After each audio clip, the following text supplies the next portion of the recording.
Take a look.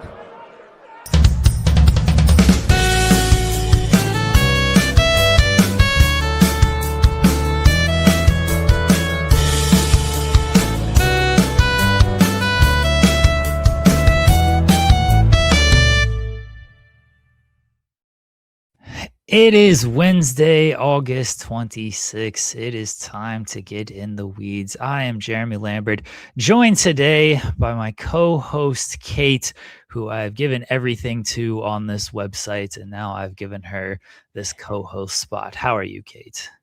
I'm annoyed that that's like a little bit true, but still. Did you just mute yourself?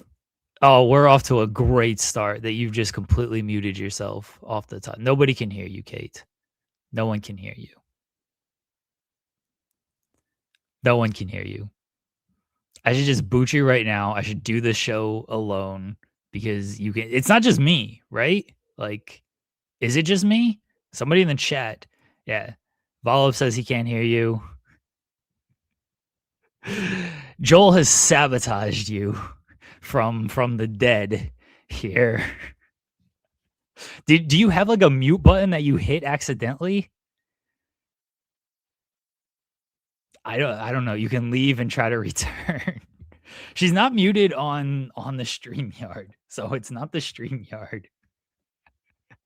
All right, great start here on this show.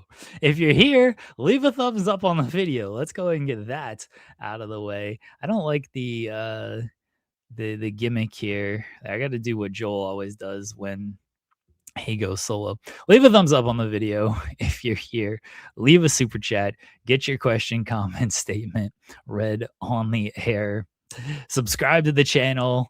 Tap the bell for notifications. We got clips going up every day. We got shorts going up every day. I'm doing all the work around here, which is tradition with everything, but especially now that Joel has run from the grind. Joel running from the grind means I have to do more of the grind, because nobody else is grinding with me. Nobody else is grinding legally and illegally out here. I might have a co-host today. We shall see. I don't know if I need to start sending messages to get someone else in here, but Kate is about as useful as she typically is around here. Not even like 30 seconds into the show, can't get it together. Kate running from the grind as well out here. So we shall see what the rest of the show brings. I'm going to talk about The Rock, because maybe he's coming back in Hawaii. We got NXT to talk about. Very unfortunate there. Some fallout from the ESPN WWE report. We'll get into that a little bit more. SP3 and I talked about that a little bit yesterday, but again, there was some fallout from that. We had Dynamite to preview. Dynamite is early if you can watch it early. I don't know if everybody can attend and watch it, but there will be spoilers online. So if you want to avoid spoilers, stay off the internet, because I imagine a lot of people will have spoilers posted online, especially if some big stuff happens out on the show. Kate has access to pop herself back on, so I'm gonna let her do that whenever she is ready. Right now she's Macho Man Randy Savage, I believe. I don't think it's up early on my AEW RP. I'm pretty sure it's just it airs as it airs on TNT and HBO Max. So I don't think it actually shows up early anywhere else. You're a black screen right now, Kate. I can hear something, but I have no idea what it actually is. And she's gone. Can you see me? No? Yeah. No, you can be seen now. Okay. You can be heard now. Okay, beautiful. StreamYard is trying to F on us, man. Like Cody's ref that time. What is with the audio issues on this show? Like 20 seconds into the show, just gone. Just gone. Absolutely gone. Out of the territory. Gone. How are you, Kate? I'm better now. I just got my mic set up back. Come on. But I'm well. I'm excited to be here on In the Weeds with you. I'm very glad that now that Joel's gone, I'm willing to co-host here. Like when he was here, I was just like, I don't want to be associated with any of that. But I mean, fair, but like you're only here because I didn't have anybody else to ask. So, listen, I went through my Rolodex and everybody was like, that sounds like a terrible idea. I was like, yeah, I agree, but we got to figure something out here. And so I had to ask you, unfortunately. I said on Sour Graps, it is a great privilege of my life that I get to annoy Jeremy Lambert and 2 hours of access to just annoy you straight. Let's go.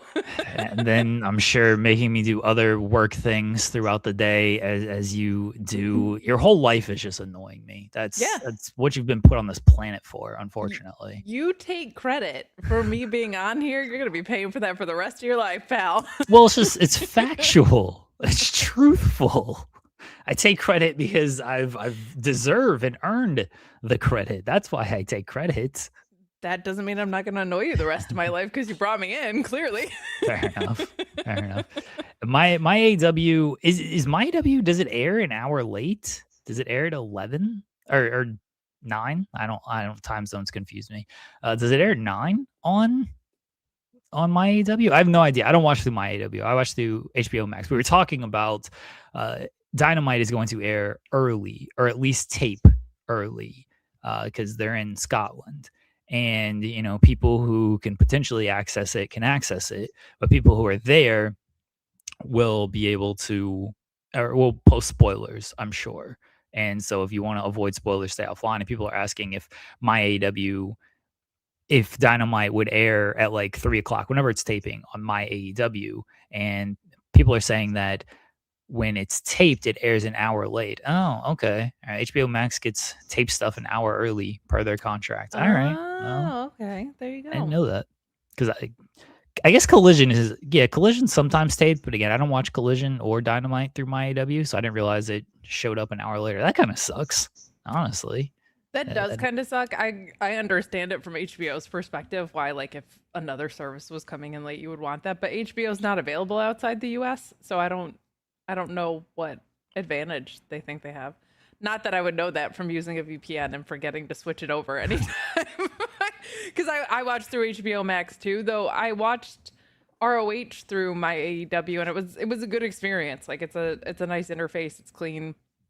People seem generally happy with it, other than accessibility issues, which is good, right? If people are trying to clamor for it. So, HBO Max is available in the UK, says the chat. So, but it says AEW doesn't air on it. It says Redmond Survivor. So apparently you have it, but you just don't have AEW.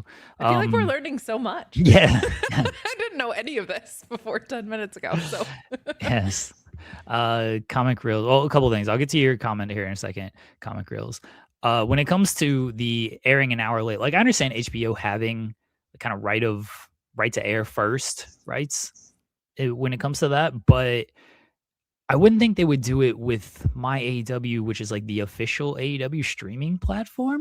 Like it's one thing if it's on like Triller, like okay, Triller hosts a lot of different stuff. When it was on Triller hosts a lot of different stuff. Like this is AEW's official platform. You would think they'd be like, sure, just air it on your official platform when you can, but I guess that's what they have decided to do. Comic Reels asking, AEW has HBO, why can't they do what WWE does with Netflix and Raw and air early on the streamer later that night, then air the tape show? I'm pretty sure that has to do with the TNT and TBS contracts of things, not so much the HBO Max portion of it. I think if it was just on HBO Max and there were no TNT or TBS contracts, that's probably a bigger discussion and maybe they could get that done, but their biggest partner is the TNT TBS portion, so I'm pretty sure that's why it doesn't air like live on HBO Max when it's these early shows. Like the one thing that they have left of an actual cable service is the real-time access, so that would make a lot of sense. Do you think we see Kaylee Ray today being in Glasgow? Maybe. Grotto's probably going to be there because he's always there, and Jericho's already pitched teaming with him. So I assume he'll be there. Kaylee Ray, maybe. I've even seen people say like this is when New Day shows up.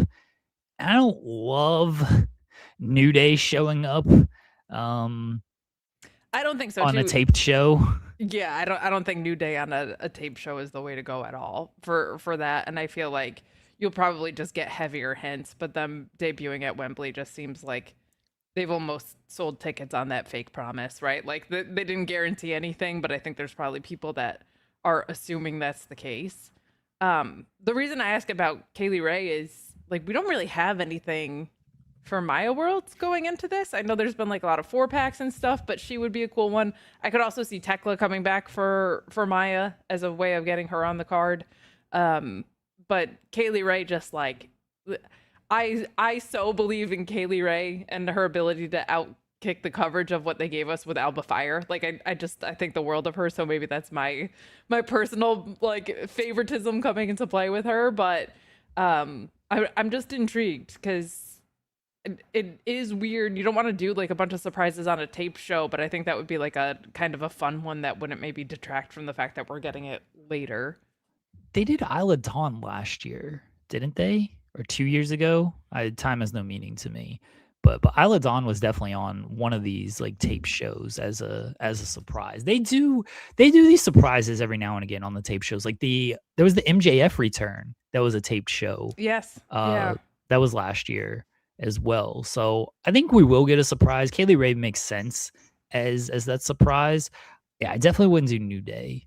I wouldn't go that far for the surprise here. I agree. I agree. I'd like to see Kaylee Ray though. I don't know if that's the opponent from Maya World at all. And we've been talking a lot about Tekla being the opponent because Yeah. it seems egregious to leave her off of the card after the year she's had, or if you're just going to do like a casino gauntlet, that seems kind of. I don't know if we need Yeah. two casino gauntlets plus whatever this trios thing is with 20 teams in it, which might also be a gauntlet if it's not some type of ladder match. Then it just feels like you're just putting people on the card to put people on the card. And I don't always love that. Just keep Which it like to what makes sense. bless Tony Khan because I'm all for people getting paid, but I do with the year Tekla had. There's something always really special to me as a when you look at a performer and they every week do something that like stands out, impresses you, drives the story forward, whatever. And I feel like Tekla did that with her reign. Like she got that belt and then every week she was like saying something that you were writing headlines about or whatever. Like she came in like a little buzzsaw. And I agree, like it feels like it kind of sucks to leave her off the card. So I could see that for Maya World too, especially with the face that Maya World is and the heel that Tekla's been. Like that feels like it makes a bunch of sense. It would just be kind of weird that Tekla just wouldn't care about her world title at all though. Yeah, SP3 is pitched Tekla showing up at All In, and then that leading to the debut of Kyrie because Tekla's Yeah. calling out Stardom, somebody from Stardom, and Kyrie comes out. Like I would love that if it happens. I'm not gonna get my expectations too high for that, but it would be great if that was the route that they went. They gotta get Maya on this card and probably announce that tonight and figure something out for Tekla because again, she can't be left off this card. She needs something good on this card. And the fact that she hasn't been on TV since losing the title is a little concerning, honestly. Yeah, I always feel double-edged sword about that because it feels to me sometimes when they withhold people from TV, like they're being incredibly intentional with their return, which is good, but sometimes it feels like they also have just gotten forgot about, which is bad. But I love that idea with Kyrie for a few reasons, and one of them is like I feel like with wrestling, you're always selling people on the card and then you're selling people on the experience. And the idea that like you could just throw something like that together is really cool. And I feel like that like the one place AEW is still struggling is those live houses for non-pay-per-views. They do very well on pay-per-views, but like if you make it seem like I have to show up when they're in my town because cool stuff happens that might not be announced on the card, that's a really good way to get people to buy tickets to your show. And things like that would be great.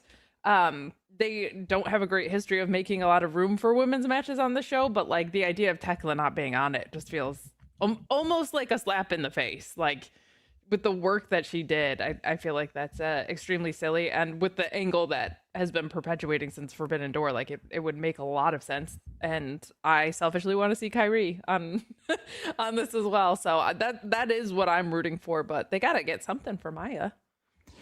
Craig Cherry says, I'm a Gauntlet sicko, so put 3 on the card. I know. I don't need 3 casino gauntlets on the show. Gauntlet is an interesting idea, because what else would it be? It's a trios gauntlet. Trios gauntlet. There you go. And that sounds a terrible way to introduce New Day as well. Yeah. You're going to introduce them in a trios gauntlet with 20 other people in the match. That sounds awful. Luis asking the real questions here. Wrong commentary gauntlet. All right, I do like that. Luis asking the real questions. Who is Big Boom AJ facing this weekend? I assume somebody from the Don Callis family. It's always somebody from the Don Callis family. Rocky Romero again for some reason. Yeah, just pick somebody from the Don Callis family, and that's who it's gonna be.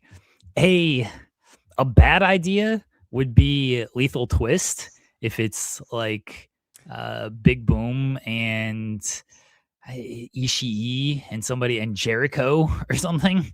This is not a pre-show match. I mean, unless Jericho wants to work the pre-show. But yeah, I wouldn't put Jericho quite on the pre-show, even though you shouldn't build around Jericho anymore. El Clone, Rocky, Hechicero versus the Costco guys, and a returning hologram. Okay, all right. Well, I'm not super mad at hologram. My cat is yelling at me. I'm not super mad at that trios match right there. But I do think Big Boom's going to be on the card, though. He's always on these shows. I think he's a casino gauntlet entrant. Oh, that would actually rule. You just hear, we bring the boom, and he comes out. Oh, he should win. He should just win a title shot. I mean, he's undefeated. Yeah. Why not? He should 100% win. They haven't outright said that they'll be there, but they're doing a lot of promoting for people that aren't going to be on it. Like, and they make it on those. I think it's a good spot for a celebrity thing. Like, main eventing the pre-show. Who cares? That's great. Right. Like, it's on YouTube. Like, if nothing else, they are kind of social media draws. So it's not. Yeah. I don't think if you put them on pay-per-view, they add anything to the pay-per-view. I don't think people are just buying these pay-per-views for like the Costco guys or anything. But for YouTube, like, it works perfectly. Like, honestly, they've used them really good throughout their time together. But yeah, they're doing a lot of promoting. They did post a video recently of Big Boom like in the ring and talking about All In and stuff. So I'd kind of be surprised if they weren't there. They've worked All In before, haven't they? They worked Texas last year. They haven't worked Wembley. Yeah. I think Sean interviewed them. Yeah, at the like ticketing press event. Yeah.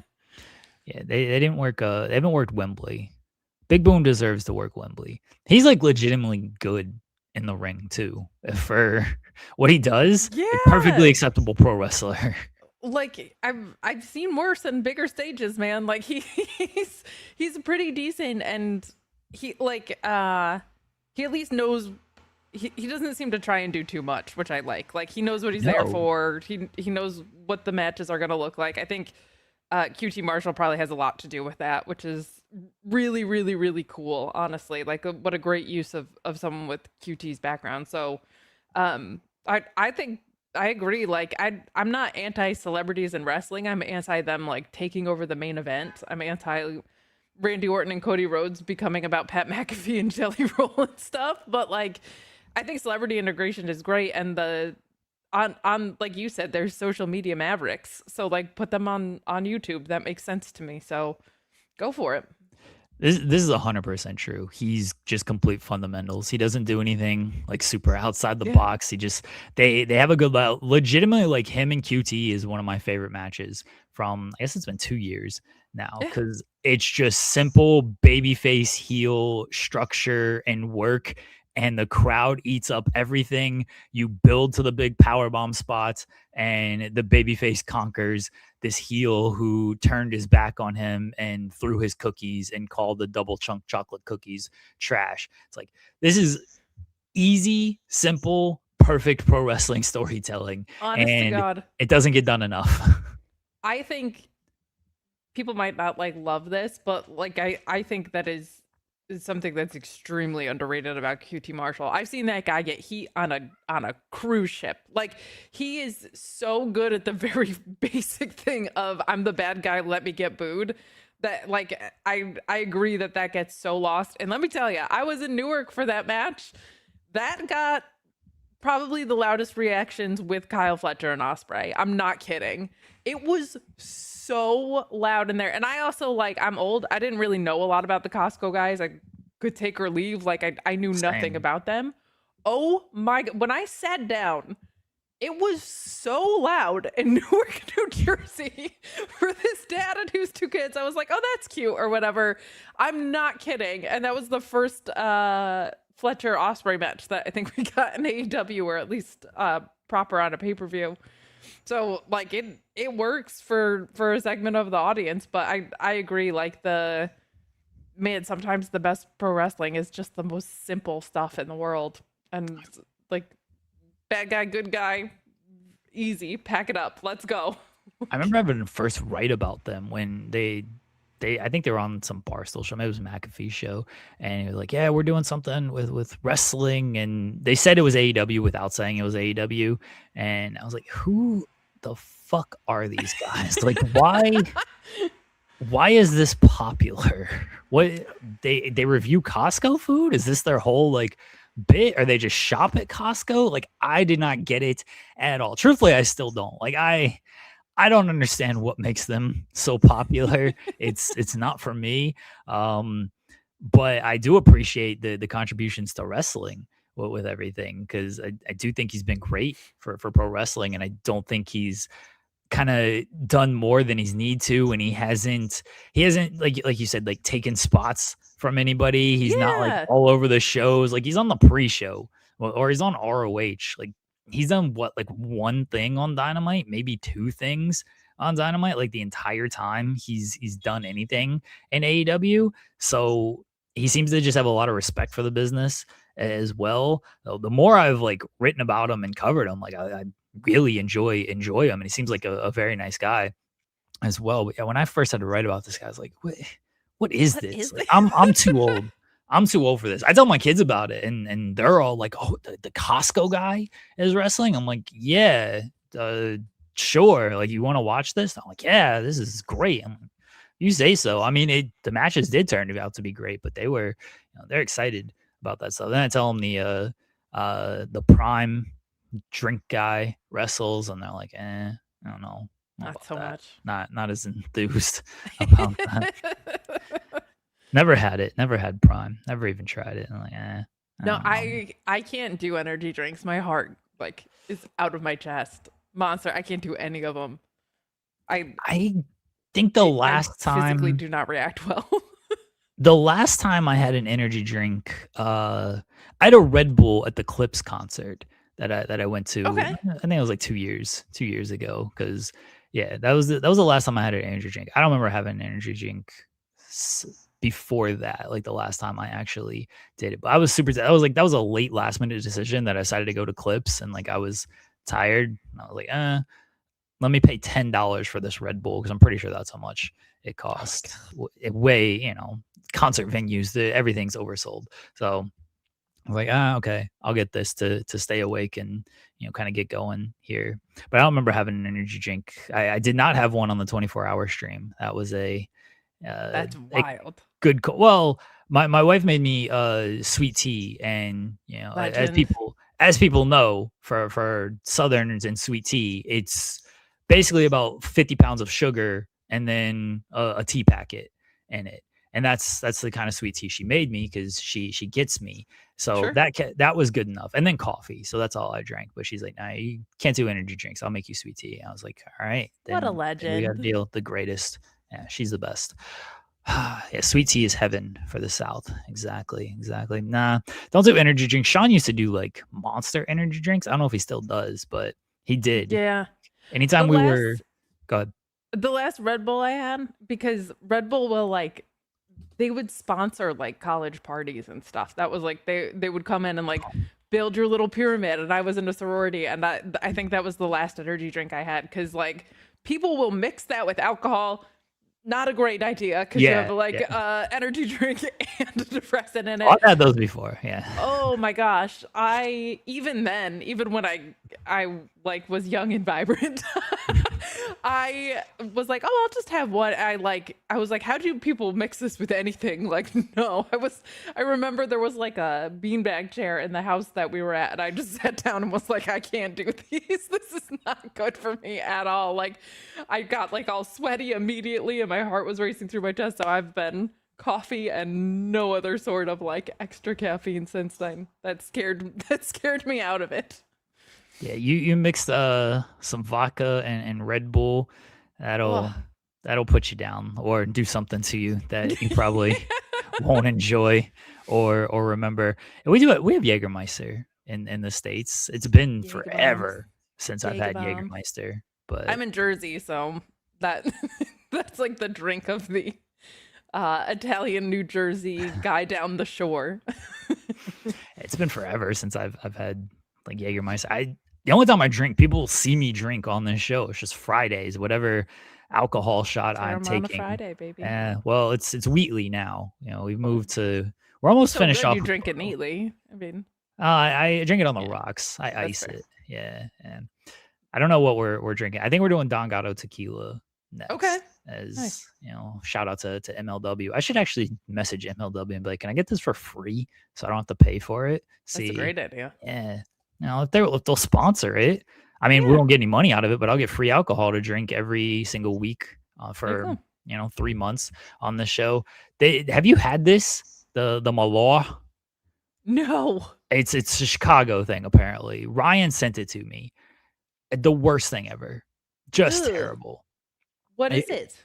I can't even describe it. Do you want to try to describe it, Ryan? Like I try to remember or try to forget like how bad it actually was. There's a video of Hillary Duff trying it when she was in Chicago for a concert. Yeah, she was like absolutely not. So I feel good that I'm on the same page with Hillary Duff and not liking the Malort. It's It's notoriously bitter it's and just wormwood terrible. flavored herbal liquor that It's just drives an terrible. iconic cultural rite of passage in Chicago. No, Yeah, thank you. 70 proof, I didn't even realize 35% that. ABV. Oh man. Wow. That sounds like Chicago though. I appreciate a drink that like matches its city. I'm like, that sounds right. It was just awful. Ugh. Absolutely awful. Orion says he's never even tried it. He just sent it to me of like, here, you go through this. I thought you've had it before, Ryan. I didn't realize that. You probably said that when you sent it, and my memory is what it is he Dame, so I couldn't remember it at all. It's awful, Colin awful. says it's lighter fluid, so there you go. That's close. Yeah, that's pretty close to what it tastes like. It's Why do you just guys know what lighter fluid tastes like? look, what happened in high school stays in high school of what we were doing, you know? Setting things on fire every day in high school. Fair enough. Louis saying I drank it religiously. The lighter fluid, Louis, or the Malort? I assume the lighter fluid, knowing Louis, honestly. I mean, It's probably that. it's a toss up for sure. Greg Cherry sends us super chats. He says, "Good morning, Jeremy and Kate. I think the biggest question is who becomes the new Fightful champion now that Joel ran from the grind. Love Jens. Appreciate you, Greg." Joel is just holding the title hostage. He doesn't even have the title. He does not have the title. Jimmy still has it. No one's ever going to get it because I don't know if Jimmy is associated with it. He's associated name, but he's not actually here ever on the show or any type of presence. So I don't know who gets the title. I like the chat saying he kept it in the briefcase. Joel didn't keep it anywhere. He never had it. That's the Joel's entire reign was fake, but that was the fakest part is that he never had the title. So I like that him being like the worst version of John Moxley Death Rider though, of just like I kept it in a briefcase for months on end. It's pretty great. I'm getting Joel out of here. I told him to quit his job today, not because I want him back on this show. I just thought it was a funny bit to be like, after 2 days, quit your job. He said he'll think about it. So we'll see. 24-hour stream, the last to leave wins the title. I'm sure people might bet on me. I'll bet against myself and take that money home because I don't care about that Fightful title enough to stay on and do a 24-hour stream. I will leave 2 minutes in. Like, my favorite part of all that was you just being like, this isn't like everyone's just assuming it's going to be like some annual thing. No, like, God, no. one and done. I'm out of here. No, I'm not doing that at all. Like, I could probably be talked into it, doing it like one more time before I give up my podcasting career, whenever that Sure. might be. But an annual thing, absolutely not. That's way too much. As I said, like, not only could I not do it for myself, like I just couldn't do it to my family, and like, hey, I'm just gonna be away for 24 hours and good luck. Like, that's too much to put my wife through. Again, bless her soul, but I couldn't do that to her. And I don't know if we could like top this one. Yeah. Honestly, that's the other problem is like with Tony Khan at the end of this one. How do we do? Yeah, like how do we do better than that? Like it feels too difficult, and it's too much. I could never do it. I could never do it annually. 8 hours is the most I would do. That's fair for it. I couldn't do more than that. I mean, I could. I just wouldn't want to. I wouldn't want to do it. So no, I still maintain it would be cool to have like a stream that we could hand off like to each other or to other wrestling media outlets that we would trust to do something like that, so that it's not, the onus isn't all on one person. But yeah, but I have no idea how you did it. I was on till like 4 and I was out. Like, I have no idea how you pulled through those like early morning hours, because I feel like that's where it hits you the hardest, is like I can stay up really late, but then you have to keep going is nuts at like 6 a.m. or whatever.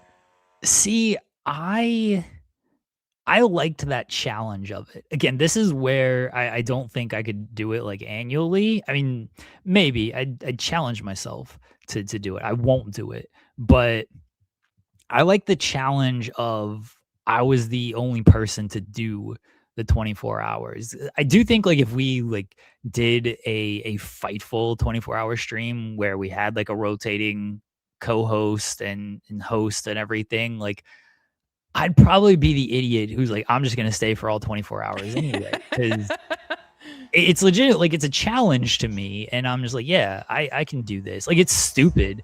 I've only made one good decision in my life, and this would be another terrible decision to just do a 24-hour stream just when it's unnecessary to do it. So there you go. And I like we should get Janela on to do it. I agree.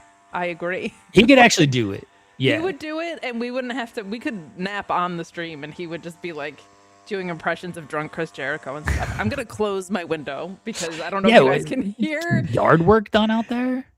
So I'm on the 3rd floor of an apartment building, and across from me is a church, and sometimes the maintenance crew is just very, very, very, very loud with how they maintain this church. Can you like yell at them? Can you tell them to shut up? Like, yeah, but they won't be able to hear me. Oh. I did have to, there was someone drunkenly having a fight outside my window, and I did that, though. I was like, shut up, I'm trying to sleep. And it worked, so there you go. Were they fighting themselves? Her headphones have fallen off, so I'll have to ask when she gets her headphones back on. Grab said it goes 4 hours most week, 24 hours isn't a problem. It's not, like, easy to go 4 hours. The 24 hours thing is difficult when you actually like have to do it. Like I respect Rhapsody. The fact that 4 hours, honestly, like I feel like they go 5 most weeks. And I do think like Reg and Phil could potentially do like a 24-hour stream, like if they wanted to. But like Kate said, and like kind of everybody knows, is like once you get to that like 13, 14 hour mark, it's like, depending on what time of day it is, obviously, but like it starts to hit you of like, oh man, this kind of sucks. Yeah. Right here. And I have 10 hours ahead of me. Like I'm 14 hours into this and I have 10 hours ahead of me. Is like such a mind game. I'm glad you had guests like pretty consistently the whole time though, which I think is like so so clutch because That was the best part and the easiest part of things is I was alone for maybe like 20 minutes of the whole thing. And so that made things work a lot easier. So I didn't have to, kind of carry things by myself. I was prepared to. I was just gonna play like 5-star Booker and stuff, but I was prepared to do it. But I'm glad like I didn't have to do it. So yeah, Mm. SP3 does stream 24 hours. I actually think that like I think SP3 could do it, like, if he wanted to. I I think truly think SP3 that. is actually a robot. I don't know how that Fair. guy does it. Like the amount of wrestling that guy watches and reviews is with like the same intensity and energy is mind-boggling to me. Yeah, yeah, I don't know how SP3 does it, like, I like to put over my work ethic, but I'll always put over his work ethic of, like, it's on par or better because he watches so much, he covers so much, he writes, he does these shows, he does this show, he does the True Heel Heat shows, he does a bunch of guest spots. Like it's kind of insane how much SB3 does, honestly. Louis, you can send them to me. I Like, I know don't know what is NWA? I don't even know. well, we're not gonna What's in disparage NWA?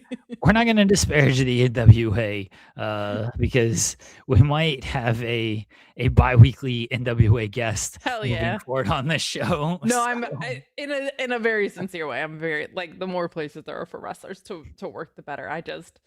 I we were just talking about SB3's workout. I tap out at TNA at NWA. That's I and unfortunately also like I can't keep up with Stardom. I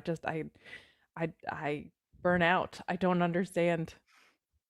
see, I can watch like I watched the Stardom Grand Prix finals, the 5-star Grand Prix finals. I can watch it in like doses. I couldn't watch it like every single. I could barely do that with New Japan of Yeah, watching like some of the Road 2 shows. they're I just can't pretend to care yeah. They're about the like Road 2 shows. they're live events.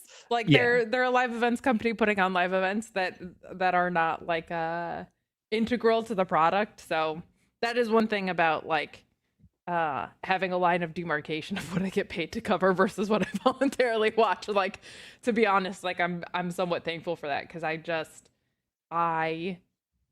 there's a lot of it on. There's a lot of wrestling on.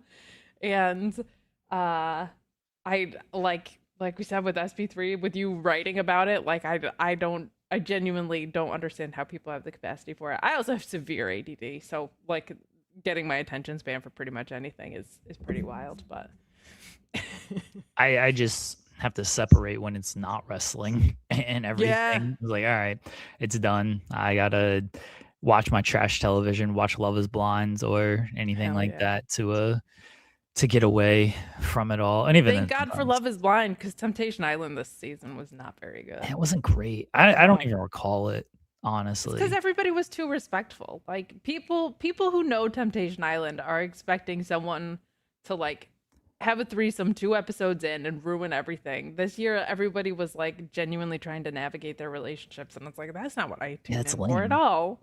Get Yeah. messy.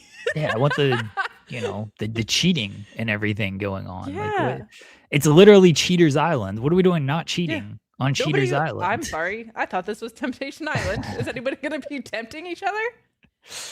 And we're watching Love Is Blind UK Okay. right now.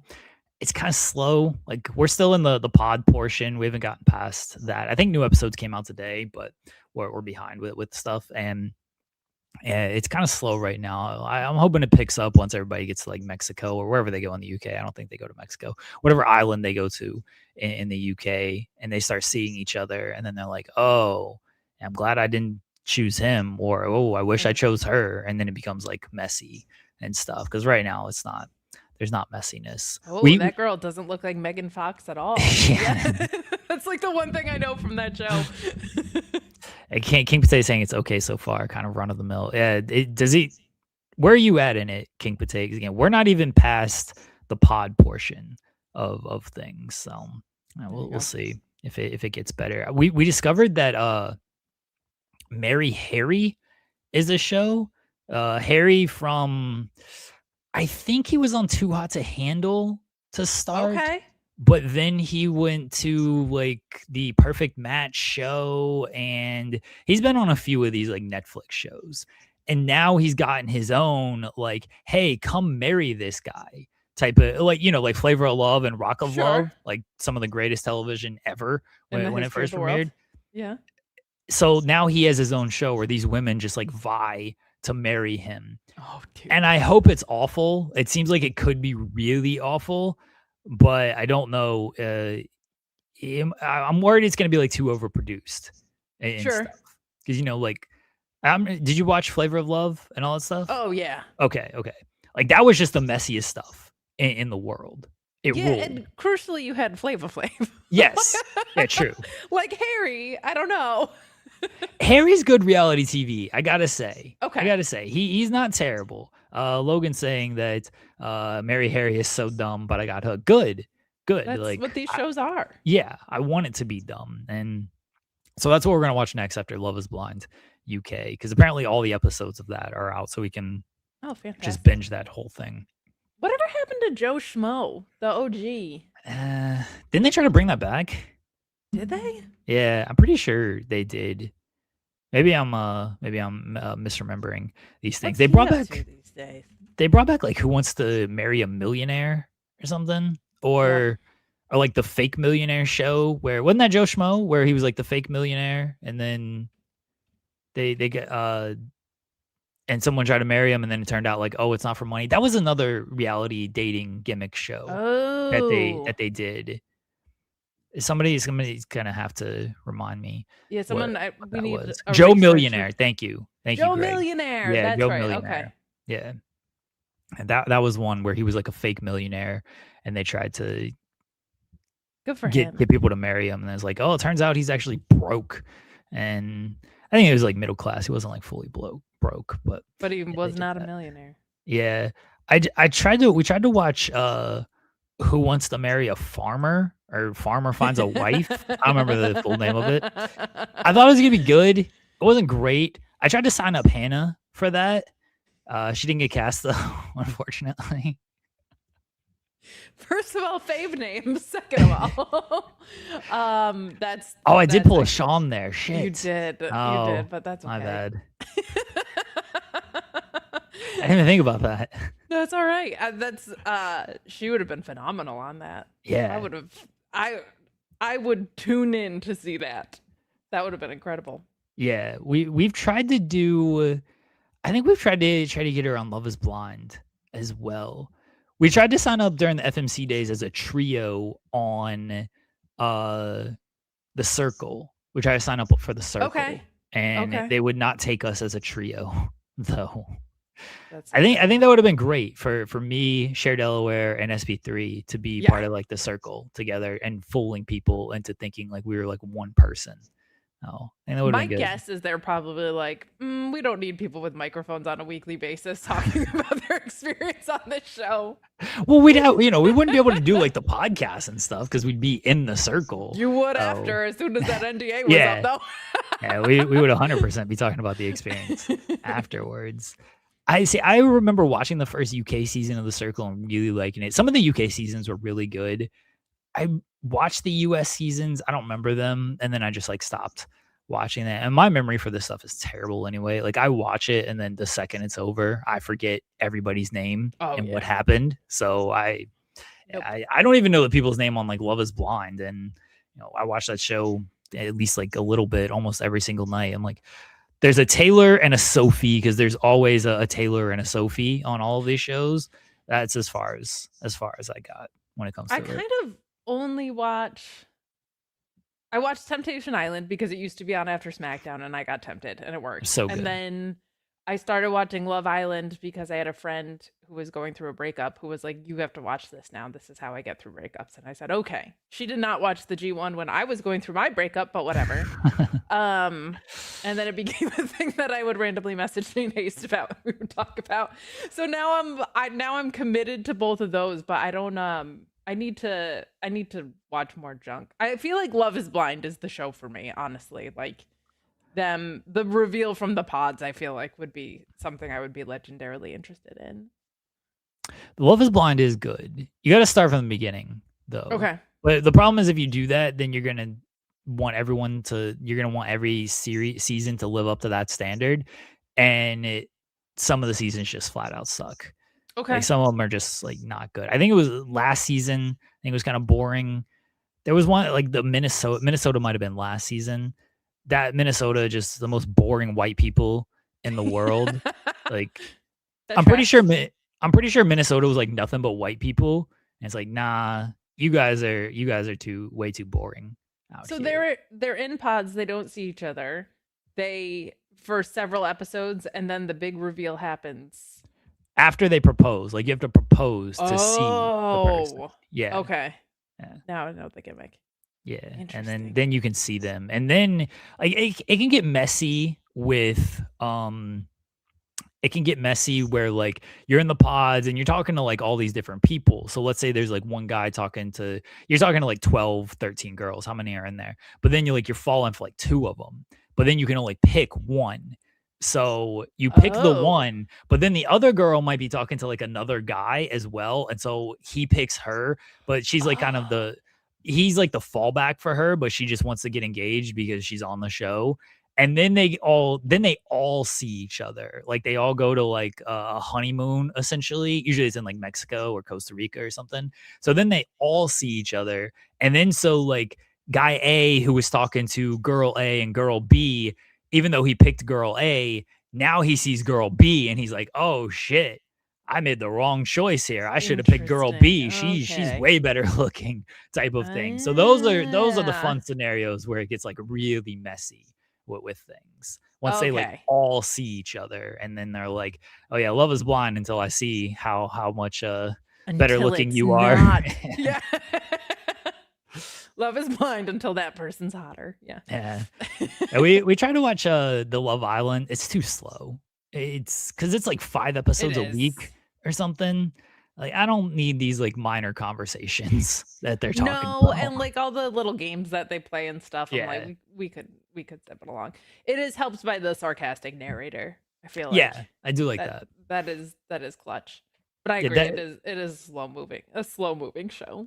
That's one thing they have on Too Hot to Handle, which is why I like Too Hot to Handle, is they have the sarcastic narrator as well with things. I think it's Nicole Byer who does Oh, no the kidding, narration really? on that. Yeah, I think so. I could be lying, Hmm. but or just again not remembering. But I feel like it's Nicole Byer. At least maybe for one season it was, or maybe I'm thinking of just a completely different show on Netflix that has her as the narrator. Could fool me, so I'll believe it. Once again, this show is great when we're not talking about wrestling, but Of I'm course. gonna move into a little bit of wrestling here. Poll question for today. It's NXT based, which means I expect like 2 people to vote. Who should win on Sunday? The Nympho baby, the Nepo baby, the Bloodline baby, or Zilla Fatu? Make your decision by putting 1, 2, 3, or 4 in the chat, and we shall see. I hope you're the only person that votes because I know you just voted from the Fightful account. I literally hope like nobody else votes. That's it. Grays and Henry have already ruined the bit. Jesus, guys. But they're voting in the right direction. Yeah, so I yeah, appreciate fair, that. fair. I appreciate that. Who's voting for? How dare you guys choose the boring option? Listen, Zilla Fatu is unintentionally like the funniest wrestler ever. His vignette promo was killing me. I don't think it was good, but it was killing me. It was not good. He was like, Nympho baby, Bloodline baby, Nepo baby, whatever. And I was like, well, first of all, you should clarify which one of those you're referring to because they're all very different. And then he was like, I'm none of that. And then he immediately mentions Umaga. And I was like, so just I'm not any of those things except immediately I'm establishing that I'm a Nepo baby because I'm getting a world title shot immediately. And also I'm immediately mentioning my family lineage. Like, what are we doing? Yeah, he's getting his title shot. The show ended with big schmoz brawl between everybody who's in a title match on Sunday, and Zilla did a big splash to the outside on on all the men, and then he held up the title. I was like, he's probably not gonna win on Sunday. Who do you think should win on Sunday? I mean, I feel bad because they just like turned Tony D into just a guy. Um, Eh, I think Grayson Waller should win, and a bunch of Same. faces should chase him. I'm unconvinced Zilla won't win because I think they will call him up into that bloodline picture sooner than later, and I think they want to be able to say the guy who immediately came in and won the world title in NXT. So like I could see that, but I feel like Grayson Waller, you don't want to do a promo like he did and not be able to immediately capitalize on it. I feel like, and I think they're in real danger of possibly doing exactly that, like to put a whole locker room on notice and then just not win in a 4-way is kind of weak. So that's what I would do, but they frequently don't do what I would do on NXT. So I don't want to say I'd be surprised if Waller doesn't win. It just seems like such the logical choice based on everything that it would feel kind of dumb if Waller doesn't sure. win. Somebody said that Zapato said, I feel for Grayson Waller, but I'm probably the only person who likes him. No, Zapato. I've been shooting in the Grayson Waller gym for years now. They stuck that man with Austin Theory, and I was like, you got to save my boy out here. And finally got away from him, but then they sent him to NXT, and I'm still like, you got to save my boy from NXT. Get this man something better to do. I think Grayson's great. His finisher sucks. I will continue to harp on Yeah. his god awful finisher, but I think he's a good promo. I think he's a solid worker. Like I got no issue with Grayson Waller. Yeah, I would put the title on him. Then you can do the rematch one-on-one Tony D. Then you can do Cruz. If Zilla's still around and a baby face, you can do him. They're building up Shiloh Hill, although he should probably lose to Naraku. But they're building up Shiloh Hill for a potential main event spot. So yeah, he's got challengers, if nothing else. So I don't know if they'll do it. They should, though. They should. I, by way of the fact that Alex and I are both blocked by Grayson Waller, have to hate Grayson Waller because that's just what it is. But I actually really like him. I agree that any finisher where you have to leave the ring to get back in the ring is a really stupid finisher, and I think he has some other like really creative and cool things that he does in the ring. So, and I also feel like he, like I said with Tekla earlier, like if the assignment is what did you do week over week to catch my attention in a way, and I think that's probably true in NXT more than any other environment. Like he definitely does that, whether it's like the shirt he was wearing or the promo he was giving. Like he really definitely does that, and I think he's also his versatility is underrated, and I feel like they need that right now in NXT in the men's division so badly. So I think Grayson's the way to go. I think they'll strap up Zilla though, which is not ideal. I'm hoping they don't, because they were smart enough to see that Zilla needed to be in NXT and not just like join the Bloodline stuff. Fair. So I'm hoping they're Fair. smart enough to see that he shouldn't win the title on his first match. But yeah, it is NXT. We shall see when it comes to that. Are you a NASCAR fan, Kate? I am not a NASCAR fan, and yesterday didn't make me one either. I get they got to do like these tie-ins because NASCAR's on CW and stuff. Because this isn't the first time they've had like these NASCAR people on the show. Yeah. It's just so awkward and terrible every single time. I'm like, there's no way these people really want to be here. And there's no way these wrestlers are like, yeah, we're watching the NASCAR out here. You gotta show up on Friday and support these drivers. We're gonna be there. There's no way they actually think this. The chat asking why do they wear tracksuits? That's Alex's big hang up is like them showing up in uniform like they're gonna No, that I can actually around the understand. That I'm ring. okay with. I've never seen a NASCAR driver outside of their NASCAR suit, honestly. Me either outside of Ricky Bobby. Like that's that's the extent of my NASCAR knowledge. I understand the need for integrations. These ones are really bad. Like it makes me less interested in the product instead of more. I don't have I don't like giving criticisms on things that I can't suggest a better idea for, but I don't know what you do with this NASCAR crossover, but I know this ain't it. So Just do a plug and just be like, "Hey, NASCAR is on Friday, whenever it is, Saturday, and watch it. We're gonna have a car." Like, we're gonna do have a they car. do they Huge need to be news on at the show? NASCAR. There's gonna Aren't be cars. aren't they doing like a Heatwave car, or did I completely like misinterpret that? Oh, maybe. I don't know. You're All kidding. right. Yeah, because they had like the Heatwave design on the graphic on the cars, so that's why. And they've done like the NXT car before. Yes, That's they why have. They that's have. why I thought they would have it. I mean, maybe they're not having a car, but uh, I don't think there's a great way to do the NASCAR unless you have like like you do get like Sparky Plug Bob Holly returning Hell yeah. out there. I'd be okay. That would with be awesome. that. I'm here for that. They should they should have them like actually like run somebody over in the NXT parking lot. I think that's the way Oh my to god, integrate. it's right there. Yeah, Yeah. the NXT parking lot is the most dangerous place in the world. It should be somebody like interferes on behalf of a babyface who's about to get attacked, and the NASCAR driver just like pulls up. Yeah, he just runs them over going 100 miles per hour. That's it. Yeah. Perfect. And then the other then the heel another time another heel runs away and they turn right and the NASCAR driver gets very confused. I have no idea what to do in this situation. The NASCAR driver just instinctively turns left and so the heel just gets away from him. Perfect. There, that's what they fixed should it. do. Yeah, we don't need these like backstage sit down on a couch like, "Hey, aren't you excited for the race this weekend, the big race?" Like, They could no. have gone bowling with the Vanity Project. 'Cause That ruled. That shit was hilarious. I forgot what show I was on. I was like, no, oh, I'm with Jeremy. That's right. That was Oh hilarious. my god, this dialogue for the backstages is brutal. How dare you? Brutal. Ugh.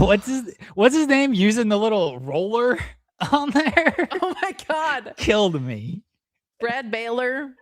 Is that who used the roller? I thought it was think so. Was it Baylor? I thought it Ricky was Smokes. Smokes. Yeah, I It thought might it was have been Smokes Smokes. who used the roller. Alex and I don't use anyone's real name, so I don't know anybody. He calls Brad Baylor the guy with the hair. That's Okay. And he calls Ricky Smokes Ricky Vapes because he's like, these guys vape, they don't smoke. We do feel like it's weird that the Vanity Project has two like NWA Mid-South tag team names instead of like they don't feel like the names of people that would be in the Vanity Project, I feel like.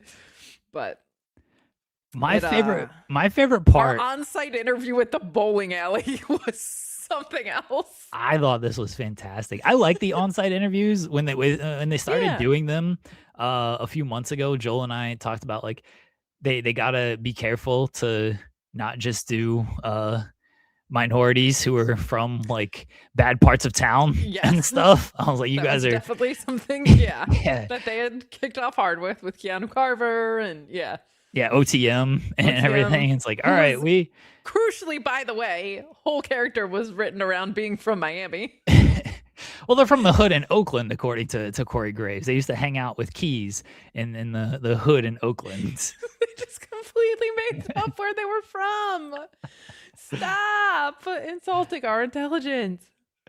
But the bowling vignette was so funny because Michael Lockwood is like, She's I'm gonna amazing. I'm gonna get a strike here, and she rolls it, and she only gets 7, which like fine. But I'm thinking like, could they not edit this? Could she not do like another take to where like she did get a strike and she's like, look how it's done, and she becomes even more impressive because she got a strike while they're all being dorks with their let me use the kitty roller and let me use bumpers and everything. Just like no, she just showed her I'm gonna get a strike and she gets 7. 7 knocked I was like, down. come on. Insane. I will say, like they've pulled this off very well. Like I think what they've been given is not great, but like Vanity Project as an act works, and the integration of Micah, I was really nervous about at first, Yeah. and they've handled it really, really well. I just want to see her wrestle really bad. So I'm hoping my thought is when she starts wrestling, she's probably going to go on a tear. So they're choosing their spots and their times. Like I could see her challenging Zarya down the line, but God, did they screw that whole thing up? So I think she'll probably be like running through the division when she does start wrestling singles matches. But like Vanity Project is one of those ones we talk about this on the NXT post show a lot. There's a lot of people that I'm like, they could go up tomorrow, they could go up in a year and a half. I don't know. Like, and Vanity Project kind of fits that mold. Like they could play back up to Ethan Page, they could go up as their own act in a year from now and run roughshod over NXT for a while. So they're kind of one of those. But they've in a men's division that needed it and a tag division that needed it, they've done a very, very good job. A very, very good job. I feel like such an NXT team to me right now. Like I could see them on main roster, but I don't know where they fit at the moment. When has that stopped them? Well, true. But it feels like they just quickly get lost in the shuffle. Like they can't even find time right now for like the Miz and Kit Wilson stuff. And they love the Miz, Kit Wilson. They're hot and cold on, but they can't even like get ample time for that right now. So Vanity Project could easily just be like, what are we doing with these guys? So I'm okay with them just like staying. And they can't find time for Ricky Saints. Like the mid card was so. I felt like on both Raw and SmackDown was the most interesting part of the show for a little bit because it was like fresh faces and viable contenders and everybody was kind of targeting their titles. And now it's just like Ethan Page and Javon Evans losing to various people and Trig Williams not being able to move on from the US title and Carmelo Hayes and Ricky Saints just doing really good work and then falling way off. So I don't wish the mid card on anybody right now. But I agree. Like if I'm choosing, I feel like Vanity Project cooks a little bit longer in NXT, and I think for Heatwave they probably take all the titles. I think they probably win the tag and the North American title so that we can have Miles Bourne and Tavion Heights feud themselves. What'd you make of the Saquon Sugars weapons cage match against Deion Lennox? I thought it was a bummer this wasn't on the PLE. Like I feel like they didn't do a great job of sowing investment into the story for how long it's been going on. Like the turn happened in May and it's the end of August and we're still doing this. And it hasn't felt like it got like hot at any point, but I thought the match was great and I feel like for the story culmination it's kind of a shame that it didn't go on the PLE, but I'm hoping that Saquon Sugars gets kind of pushed into the stratosphere because I think he's got all the ingredients that you need for a really good pro wrestler. And right now he's very distinct in what he's doing. Like there's not anybody else kind of like with his combination of ingredients of like the athleticism, he's just really, really, really cool. And they haven't had a guy that's really, really, really cool in a while. So I hope that it leads to a launching pad for him. But I thought the match was great. They were beating the hell out of each other out there. I just don't like weaponized steel cage matches because it just becomes a weapons match through lattice work instead of anybody using like we were talking about it last night. They set up that kendo stick spot and then they didn't really pay it off. Like these kendo sticks going through the steel cage, and I don't think it got paid off in any way. Yeah, they like he I think Deion like launched Saquon into like tried to launch him into it, and then I think Saquon slipped and he was selling the, or if it went other, it might have gone the other way around.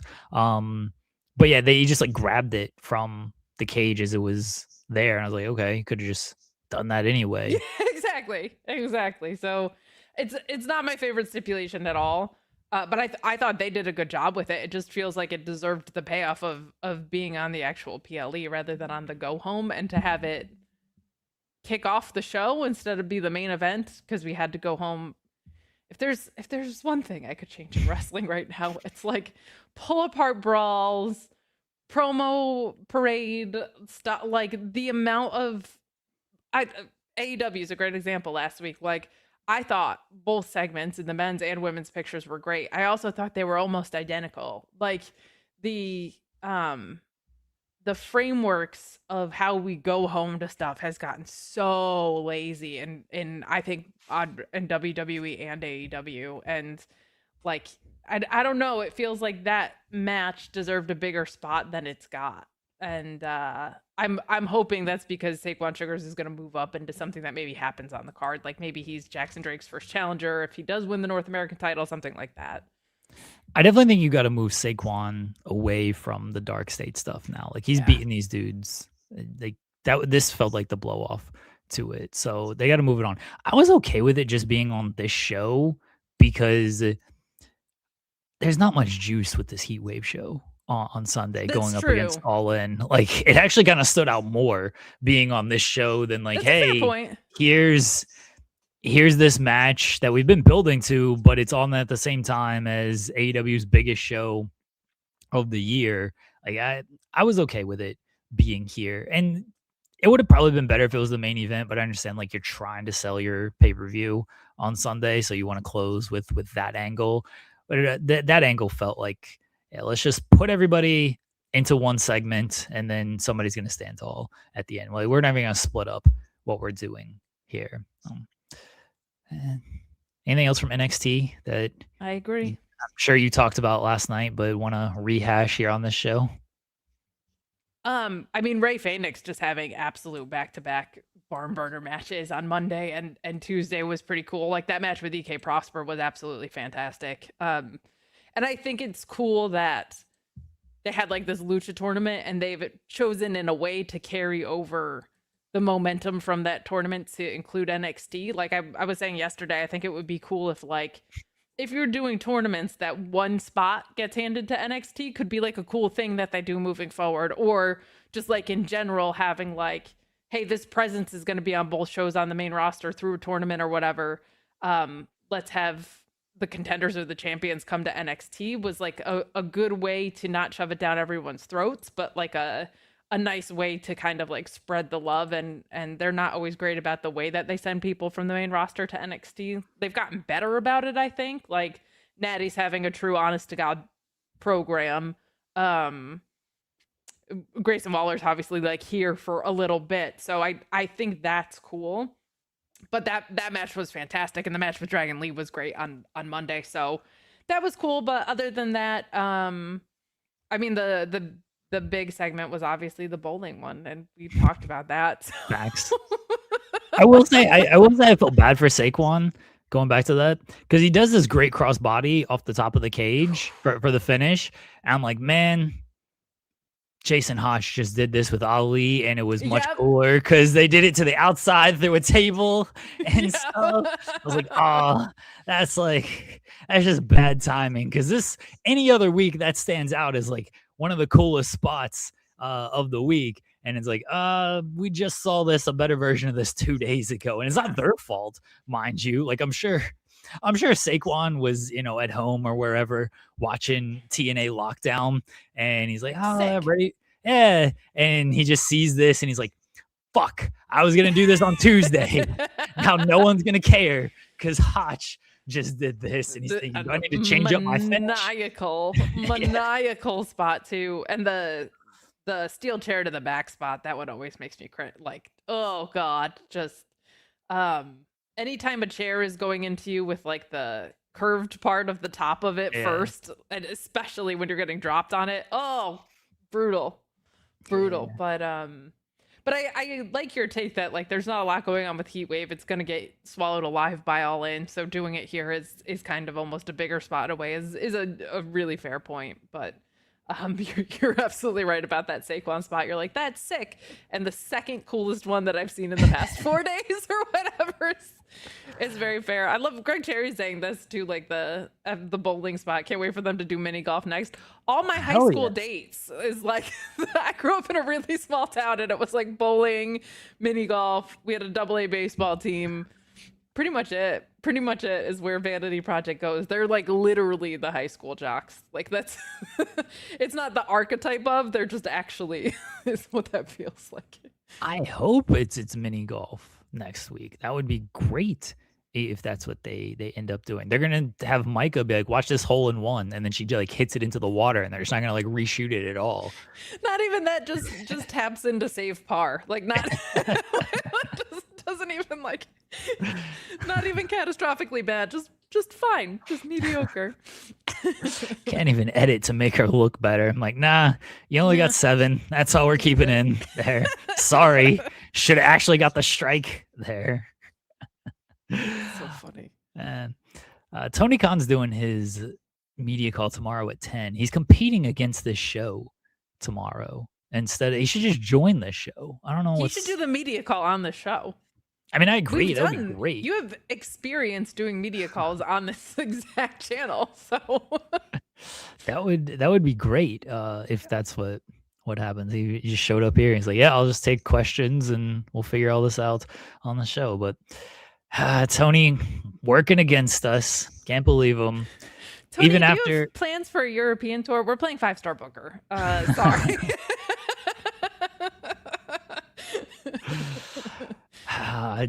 We're gonna get questions about like how's the build for this All In, and what does it say about Kenny Omega and Will Ospreay headlining this show, and what does it say about Willow Nightingale and Mercedes Moné to be headlining this show? And like, oh my gosh, go recap the entire history of the card is what Tony's gonna do. Burner media call. I think it'll be okay, maybe, but. Wait, if you're doing this show, does that mean you don't have to cover it? Someone else does? Yeah. I don't have to cover the media call actually tomorrow. Maybe we should do more head-to-head. Maybe you should rethink this. I was actually excited about that portion of it. I was like, oh, well, you can't expect me to cover this when I'm like, doing this show. Why is there in the weeds at the same time as this media scrum after All Out? That's weird. I should ask Sean if I'd be like, can I do the media call and then like be on the show and ask the media question instead of you? I feel like this would be very good. That'd be great. Us. Yeah. 100%. Maybe I'll ask him, be like, let me on the media call tomorrow instead of you covering it so I can Yeah, Tony delays the media call tomorrow till noon, actually. He's like, well, I was just watching my favorite morning program, In the Weeds, and so that's why I'm running behind today. That's a great question. I was watching In the Weeds.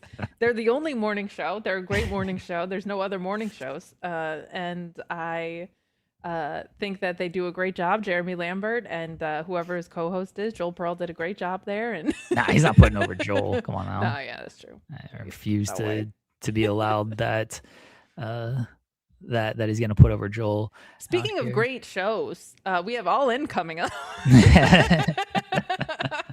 I love Segue Tony. It's my favorite, genuinely. It's fantastic. It's so good. Apparently the media interviews at Wembley on Friday start at 8:30 a.m. That's, I mean, 8:30 a.m. like there. That's not super out of the ordinary though. Like WWE does the same thing. It's always like 8, 9 o'clock. So it's not too out of the ordinary. I guess if you're traveling from the US, then there's going to be like some jet lag and stuff involved, but that's the game though. That's it's what we do. Yeah, that's not too terrible of a thing. Greg Cherry says, speaking of Willow, if she wins another match with a backslide, I hope she loses the title in a squash. F the backslide. Why do you have against the backslide, Greg Cherry? It sucks. It's cheap. What? The backslide sucks. It's like Willow has all these cool moves and she's sneaking victories over people a third her size. Like Mercedes Moné is 12 pounds. Like she doesn't need to be using. She has a good leverage on that.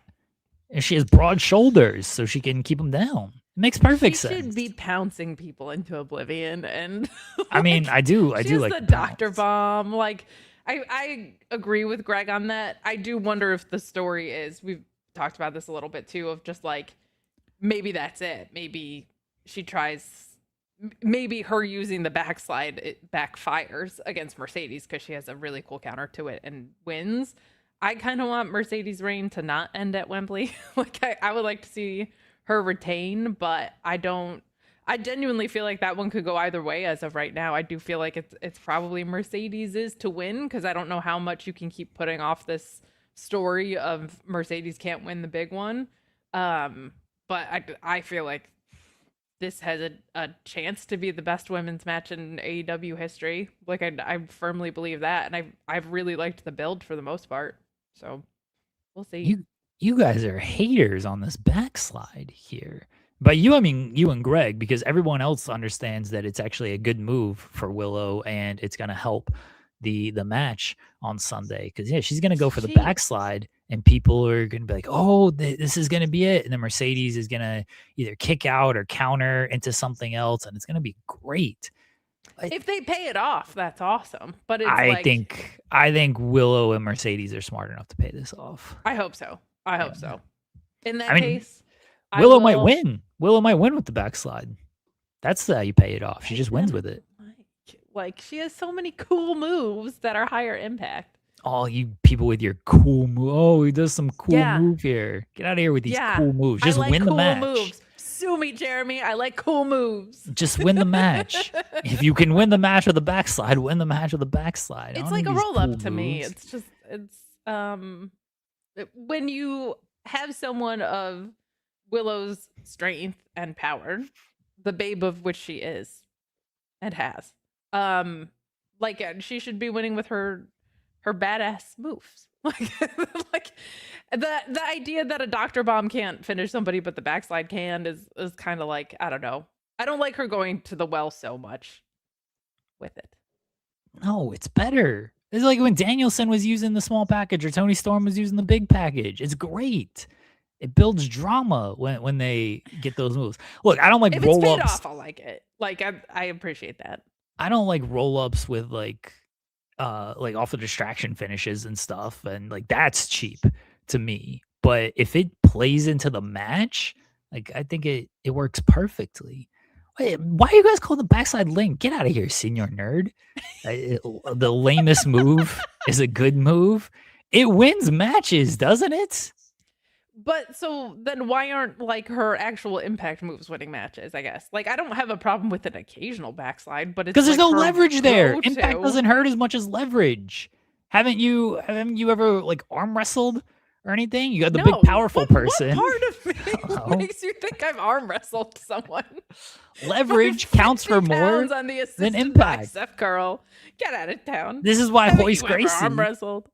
This is why Hoist Gracie was UFC champion over these big dudes who might be able to knock you out with one punch, but Hoist Gracie would tie him in the knots, even though he was smaller. Willow is the bigger person. But the bigger move she athlete. uses makes sense. I don't think she should be winning with it with the frequency with what she does. If it comes into play in this match, I will retcon it entirely and love it. But like she should be winning with her like big moves, I feel like. You guys are haters on here. Well, yeah. The headlock takeover comes after like MJF like punches someone with the diamond ring though. Yeah. But that kind of rules. Oh, I can't believe there's so much backslide hate. What? Yeah. The roll up is lamer. I agree the roll up is lame. Well, Again, if it's yeah. off like a distraction finish and then like, oh, I roll them up.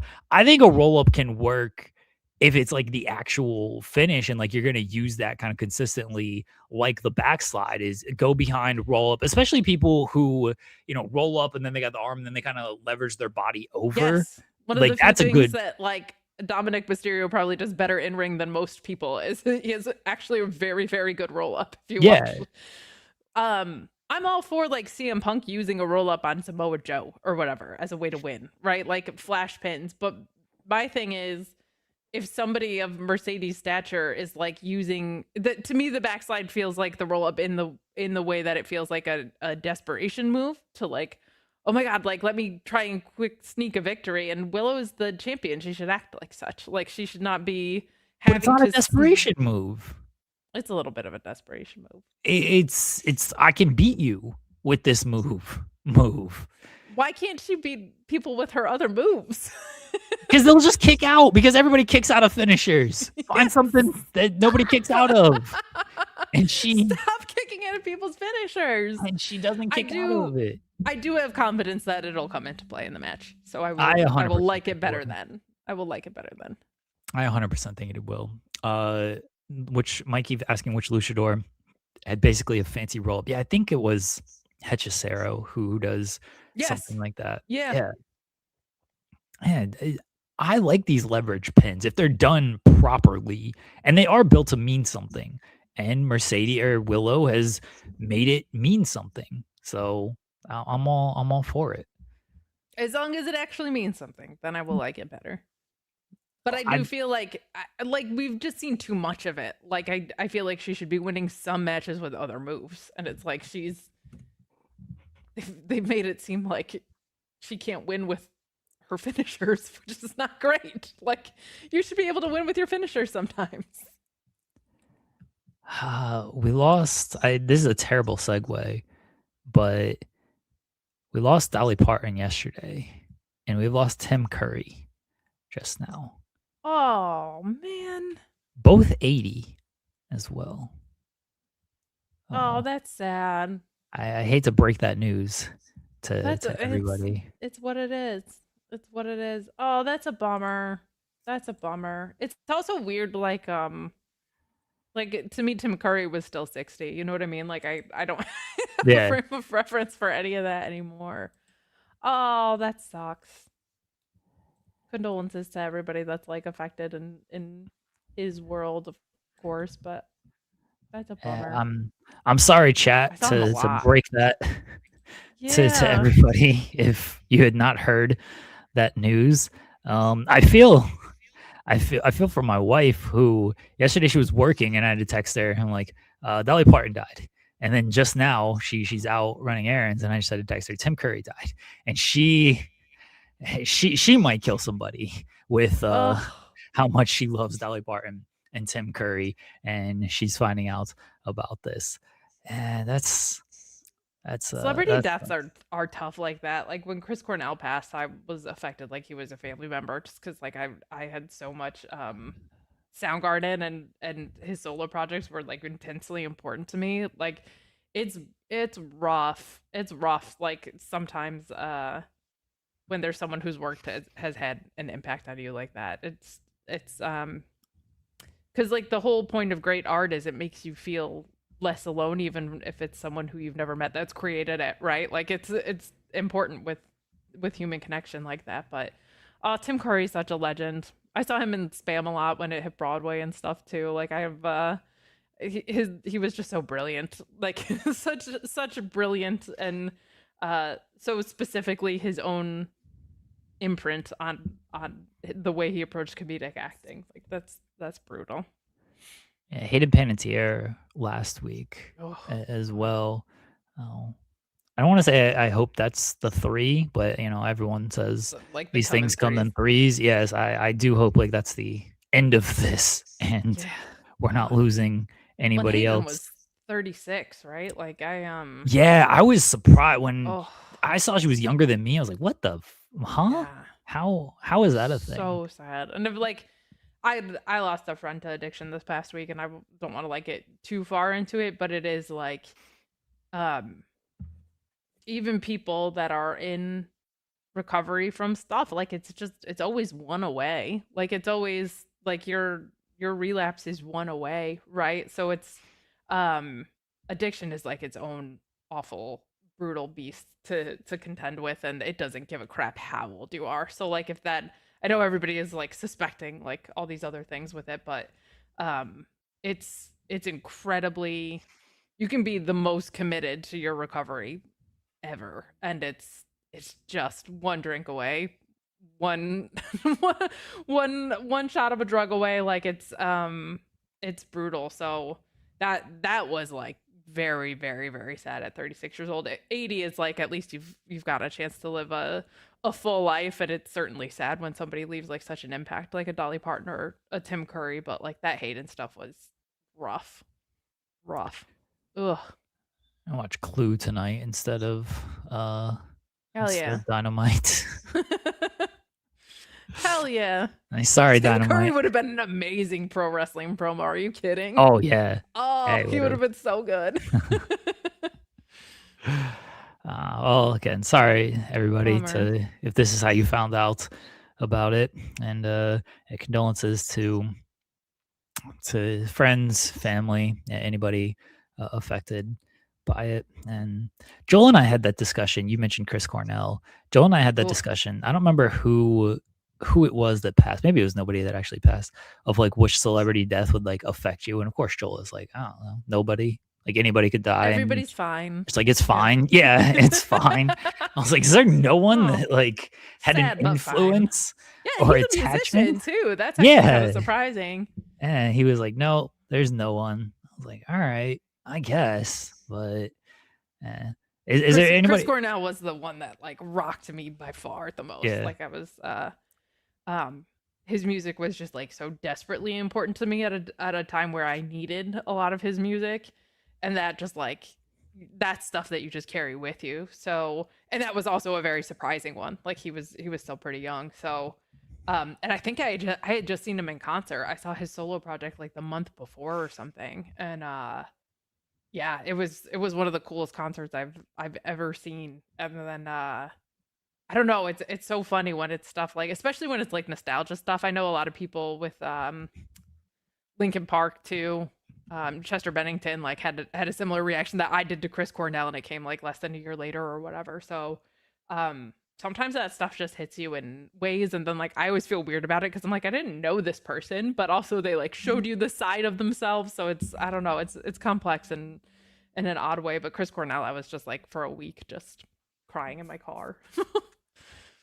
I don't think it's like weird to feel sad about these things, because I mean we are, connected to them through whatever entertainment or Yeah, however they affected you, whether it was great moments through sports or a great song or a great movie or anything like that. And like in some ways, like that stuff like does shape you, big time. whether you know it or not. Like it does shape you. And so like when that person passes, it's like, oh shit, like it does feel like a part of you and a part of like who you are as a person has like now is gone. And like obviously their performances and whatever field it was like lives on and everything. But I don't, that's why when Joel was like, "Yeah, everything was just fine," I was like, like you got to be affected by something.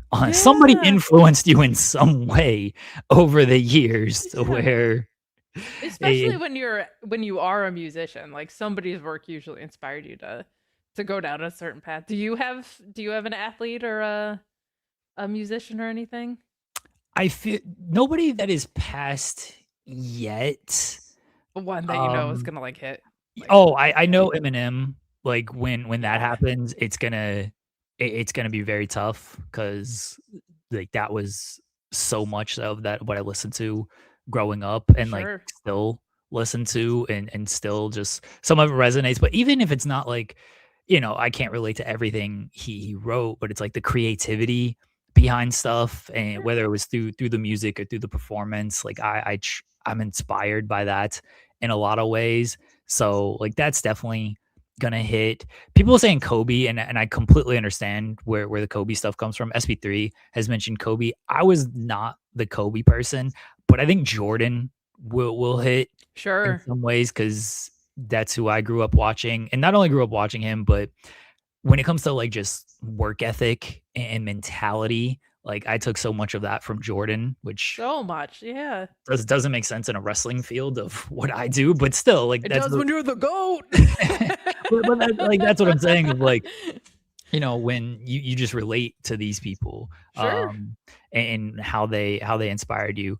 And then there will definitely be like I'm sure for you, being a big baseball fan, I'm not a Oh, that 96 core, yeah. right, Like, yeah, oh, like yeah, there's players on like the Avalanche that have won the title that if that happens sooner rather than later, I'm gonna be like, oh shit, like Peter Forsberg would be the big one. That's who got me sure. into hockey. But yeah, just even if like I didn't fully, weren't inspired by them in some way, it's just like the great memories that they Yeah. gave you throughout John Sterling however. definitely hit like when I he was kind of passed. hit by John Yeah. Sterling, and I'm not even like a Oh Yankees fan or man. anything. I told this story a couple times, but like when I was younger, like so I was 9 in 1996. I was like the perfect age to get on the Yankee Dynasty years bandwagon, like the best. And when the Yankees would play on the West Coast, because my parents are responsible, normal people, I couldn't watch those games because they started at like 10 o'clock Eastern. But my stubborn little ass would, at that time, we had like the clock radios with like AM, FM alarm or whatever, and I would switch it over to 14:30 AM, Sterling and Michael K. And I would fall asleep like trying with all my might to stay awake, but being like 9, 10 years old or whatever. And then the next morning, my parents would be like, "Why isn't Kate up for school?" And it was because I fell asleep with my alarm clock on the AM setting instead of the alarm setting to actually set the alarm. And they were like, this sure happens every time there's West Coast Yankee games going on. What could possibly be going on? And so, like, John Sterling just, and of course, like all the iconic, like the Grandy Man, like all those calls are like so resonating with you. But yeah, it is like these people have shaped, and with Dolly too, like just such a came from nothing and chose to give everything she could back, like funding the Moderna vaccine, giving back to literacy, like so philanthropic with everything that she gained, and just one of those like extremely pure souls that seemingly like no one ever had a problem with unless they were like weird sexist or whatever. But yeah, it's weird too because there's like parts of it are generations moving up. So like the celebrities from when we were kids are now, you know what I mean? Like are now kind of like aging up, and it's you like freeze people at moments in time in your head. I will say with Eminem, probably the coolest moment I ever had working in music publicity was I had actually, I guess I wasn't working, but I went to Bonnaroo with tickets that I had curated, and he was performing that year, and I remember laying in a hammock in the back because there's like, so for Bonnaroo there's like where the fairgrounds are, and then there were like, because I was VIP, which just meant we had bathrooms that were cleaned once a day. Like you had easy access and to the backstage area, and then there's, if you just had like regular passes, you had to like drive down basically for the day. And so we had like these hammocks you could lay out in, and I heard him sound checking while I was like laying in a hammock, and I was like, this is the coolest thing I've ever heard, and by far the coolest performance of that. And that was a really good year for Bonnaroo. They had some really, really cool performances, but from the second the first note hit to the end of when he got off stage, I was like, this dude is a fucking beast. Like he was incredible live. And just like it very, very cool to see someone that felt like they had, you could just see that he had something to prove to himself and to everyone else, because it was like not long after he, I think, first got sober, but just like one of the most insane live performances, probably a top 3 live performance I've ever seen. And I've seen too many concerts. Blessed to have seen too many concerts. He's a beast. That's the one thing I like need to happen before I die or he does. He needs to go on like one last tour, because I need to see him live. That is one thing that has not happened. And because basically when I kind of was of the age to start going to concerts, he just like wasn't really doing them at that point. And or it was always in Europe when he would, because at his peak he would mainly perform in like Europe and stuff, because malls were better, and it's just better over there when it comes to that. But yeah, I hope he does like one last kind of like what Jay-Z did, where he just played New York for a few nights. Yeah. And, like, that's completely fine. Just, you don't got to leave Detroit. Go play Comerica. Go play whatever the Lions Stadium, Ford Field. That's completely fine. You can play there. You ain't got to leave Detroit. I will drive to you. I drove to Detroit to see Kendrick. I will drive to Detroit to see Marshall. But yeah, I need that. He posted about Dolly yesterday. Yeah, I saw that. And it's very funny when he posts, because he doesn't post often, and every time he does, it's like promoting merchandise. And so if you like read the comments, spaghetti, which is awesome. if you read the comments under, it's like, can we get new music? Can we get a new album? Can you go on tour? And it's just like, get the new shirt that just dropped and everything. But he posted about Dolly yesterday, and I thought that was one, like, just cool to see the generations connect, and two, like, really shows like the overall impact and like the kindness of Dolly to like even write something like that to my him. gosh, it was so sweet. She had said like, I don't follow a lot of the rap genre, but like I understand your impact on it and stuff. Like just she seems like probably partly due to the circumstances that she grew up in, but like just the least um judgmental and maybe the most appreciative person that like ever walked the planet. Like it was such a sweet thing that she wrote to him. Like just such a seems like she really went out of her way, and I think that's really really cool. Like it's cool that you can read that someone is that genuine, and like obviously Eminem kind of came to prominence in the later stages of her career, but like just such an appreciation for art in general was really really really cool to see. Really really cool to see. That was awesome. A great way to move on from any of this to transition into to anything else. But I'm gonna read a couple of super chats Sure. here. Great Chase says, "I'd rather watch 2019 WWE on a continuous loop than watch anyone win a match with a backslide." That's Well, that's your funeral, Greg. That's yeah, backslide at least last 3 seconds, man. Yeah. 2019 WWE's tough time. Emmy Norma says, "In my pancake power shirt is Sunday a new day."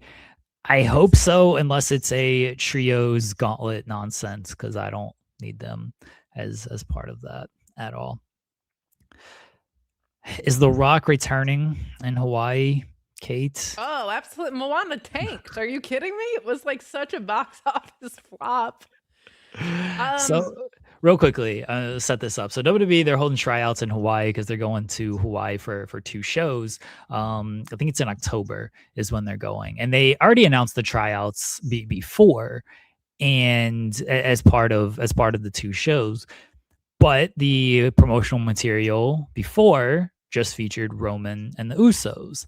And then yesterday, they again promoted the tryouts, and curiously, The Rock was featured as part of the promotional material.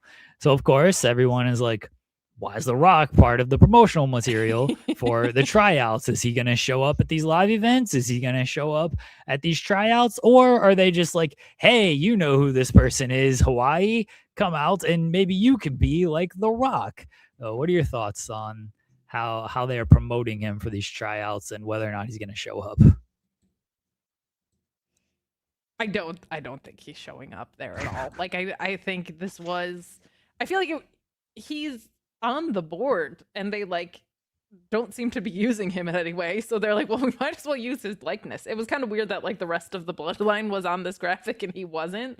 So I think they probably just added him, but I don't think he's going to the tryouts. If he's hanging out in Hawaii not doing anything, that's possible, but I don't think that guy has like a lot of downtime. He doesn't seem like someone that isn't doing something most of the time. So I don't think he's going to be at the tryouts. I wouldn't be shocked to see Roman and Rock at WrestleMania in Saudi. Like that's something that they would do as a payday match, and I could see Roman dropping the title before then as a part of the story to Jacob Fatu or somebody, and The Rock coming back and being like, see, turns out you actually suck and you're disrespecting the bloodline by being bad at wrestling or something. Like I could see them finally doing that match because they love to do things 4 years after it was a good idea, like a lot of times.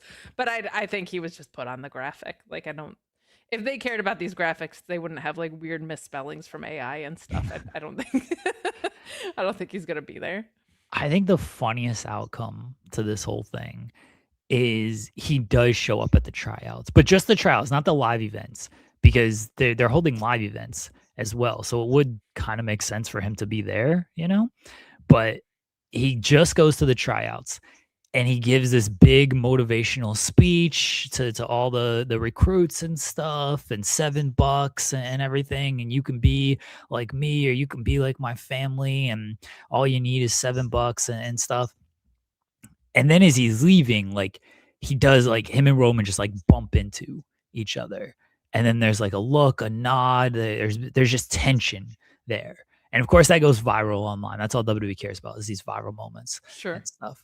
And people are talking like, oh, they're definitely gonna do. And The Rock says, see you soon. And then they're like, oh, The Rock, when's he gonna show up? And then he's never seen again. He doesn't show up again for next year when they run back to Hawaii, and it leads to absolutely nothing. That, I think, is the best case scenario here. And then he shows up 2 years from now. He's like, it paid off. Long game, long gamer, The Rock out here. That's the best case scenario to me. He throws up 2 fingers and then he shows up 2 years later and is like, Yeah. I knew what I was doing the whole time. And then also Jason Momoa is involved for some reason, like just because we have to get more celebrities involved and he's Hawaiian. So it's perfect. It's perfect. That's where I would go with this. If you're gonna have them, don't have them come to the live event. Don't pay this off in any way.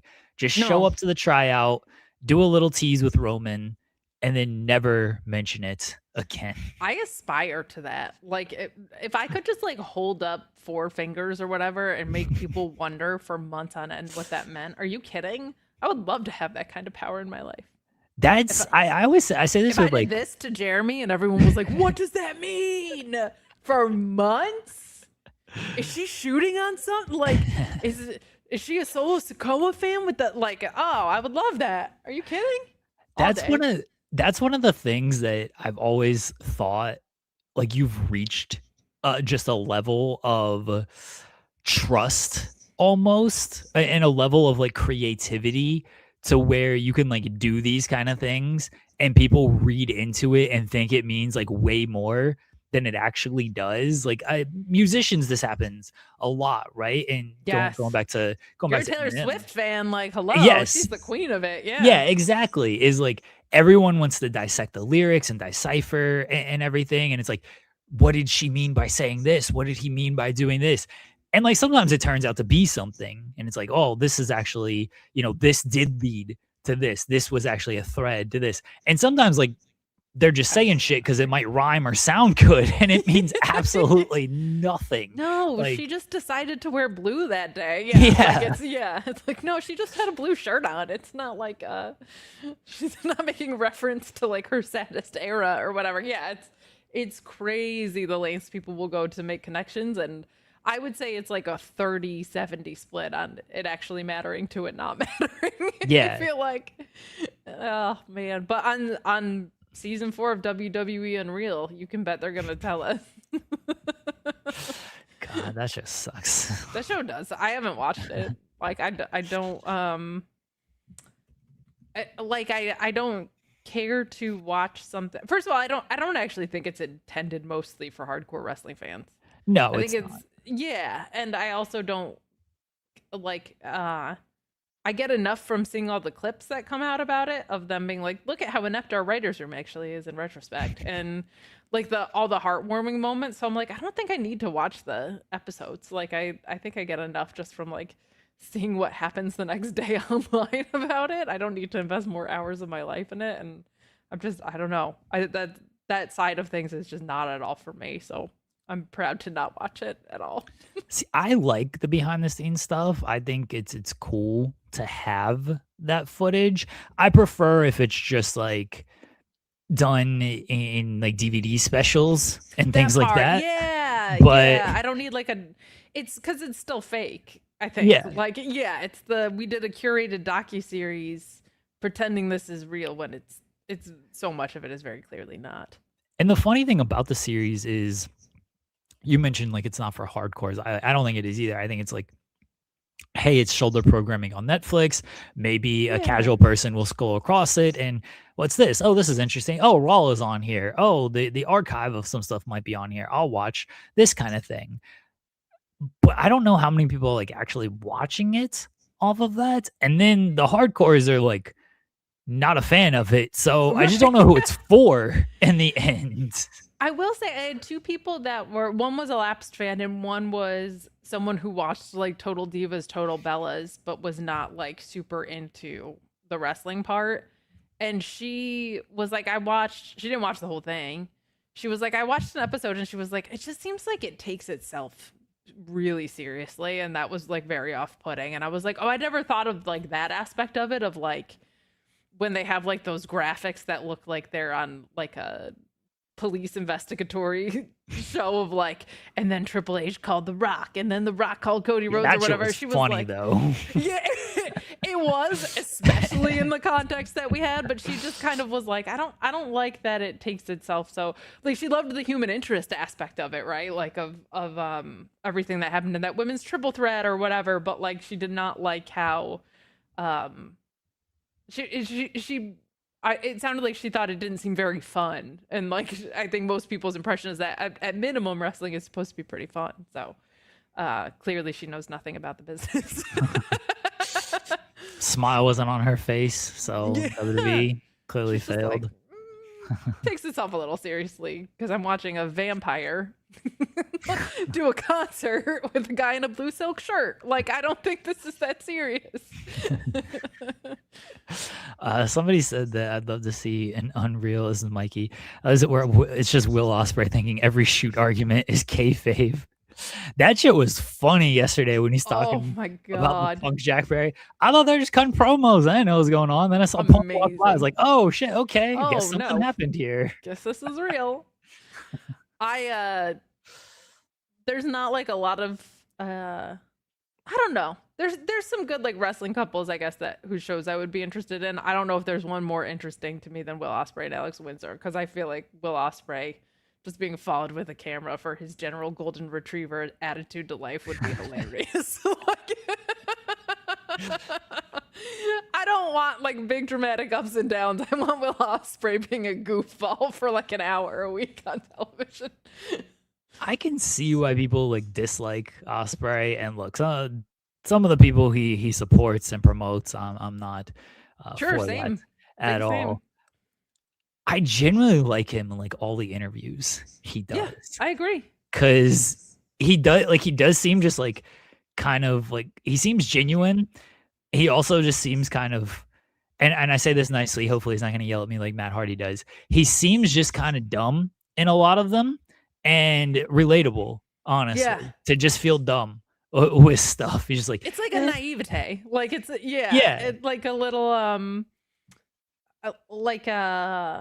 there's nothing careful about him really. Like it doesn't seem like, and I like that we get kind of just like I always say, like, he just comes across like a giant golden doodle. And yeah, I don't think golden doodles are known for like, oh, let's take that dog on a hunting trip. You know what I mean? Like, I think they're just like playful and fun, and a little dumb is fair. A little stupid is fair. Oblivious is a better word. Thank you. Yes. Yeah. Yeah. Oblivious is a better word than dumb, but I like to use the word dumb because I use it to describe myself as well. So it's a term of endearment when I'm saying this to Will Ospreay in this context. But yeah, he just, and again, he does seem genuine when it comes to this stuff. But so I enjoy like listening to him in interviews. I thought the interview with Hawani yesterday was good and really good. And he's talking about WWE. He's like, just not really for me. What do you want? Like, that's it. Like I feel like, and people got on Adam Pearce too for saying like, I don't watch wrestling outside of the product that I'm on, and I'm like, I don't think people like. There are some things that just aren't hot takes that people are trying to manufacture into being hot takes because of their own wrestling proclivities. And I feel like, I think it's actually so good and healthy that there are different presentations of wrestling so that people can connect to the ones that they like. Like, I think that's a good thing. I don't think you have to like every form of wrestling. I do appreciate that he'll be like, except Gunther rules. Like, he's done that a few times where he's like, look, like I like chocolate and WWE is vanilla, but also I love Gunther. He's done that like at least 3 interviews that I've heard. I don't think it's that big of a deal when, especially guys at the level of like Ospreay and Adam Pearce, if like they're not watching quote unquote the competition or other stuff. Like, I'm sure if you ask them to like check it out, if you're like an upcoming wrestler or you're in the back and you're a peer and you're like, hey, will you watch my stuff? Like, I would hope they would at least watch it and give insight and stuff to that. But like, if I'm Ospreay and I'm at the level that Ospreay's at and WrestleMania is on, like, why am I going to watch WrestleMania? Yeah. Honestly, like, nothing WWE does is going to teach Ospreay in what he's going to do, you know? Like, I don't think he's gonna like take anything from WWE. And I have a way bigger issue with Roman Reigns not knowing what AAA is. No, that's funny on his own show. No, that's hilarious. I feel like in kayfabe you should. No. But I also agree with you that I think wrestlers watch wrestling the way a lot of fans do, which is like if there's a match that I like on that show, I'll probably go back and watch it. And I also think like you just said that if you play a certain role on a show and that role doesn't involve like seeing how you can better your own product by understanding what the competition's doing, who gives it? You know what? In retrospect, I think Adam Pearce was trying to clear his name though, because there was the report from, I think it was a report. I don't want to say report if it wasn't.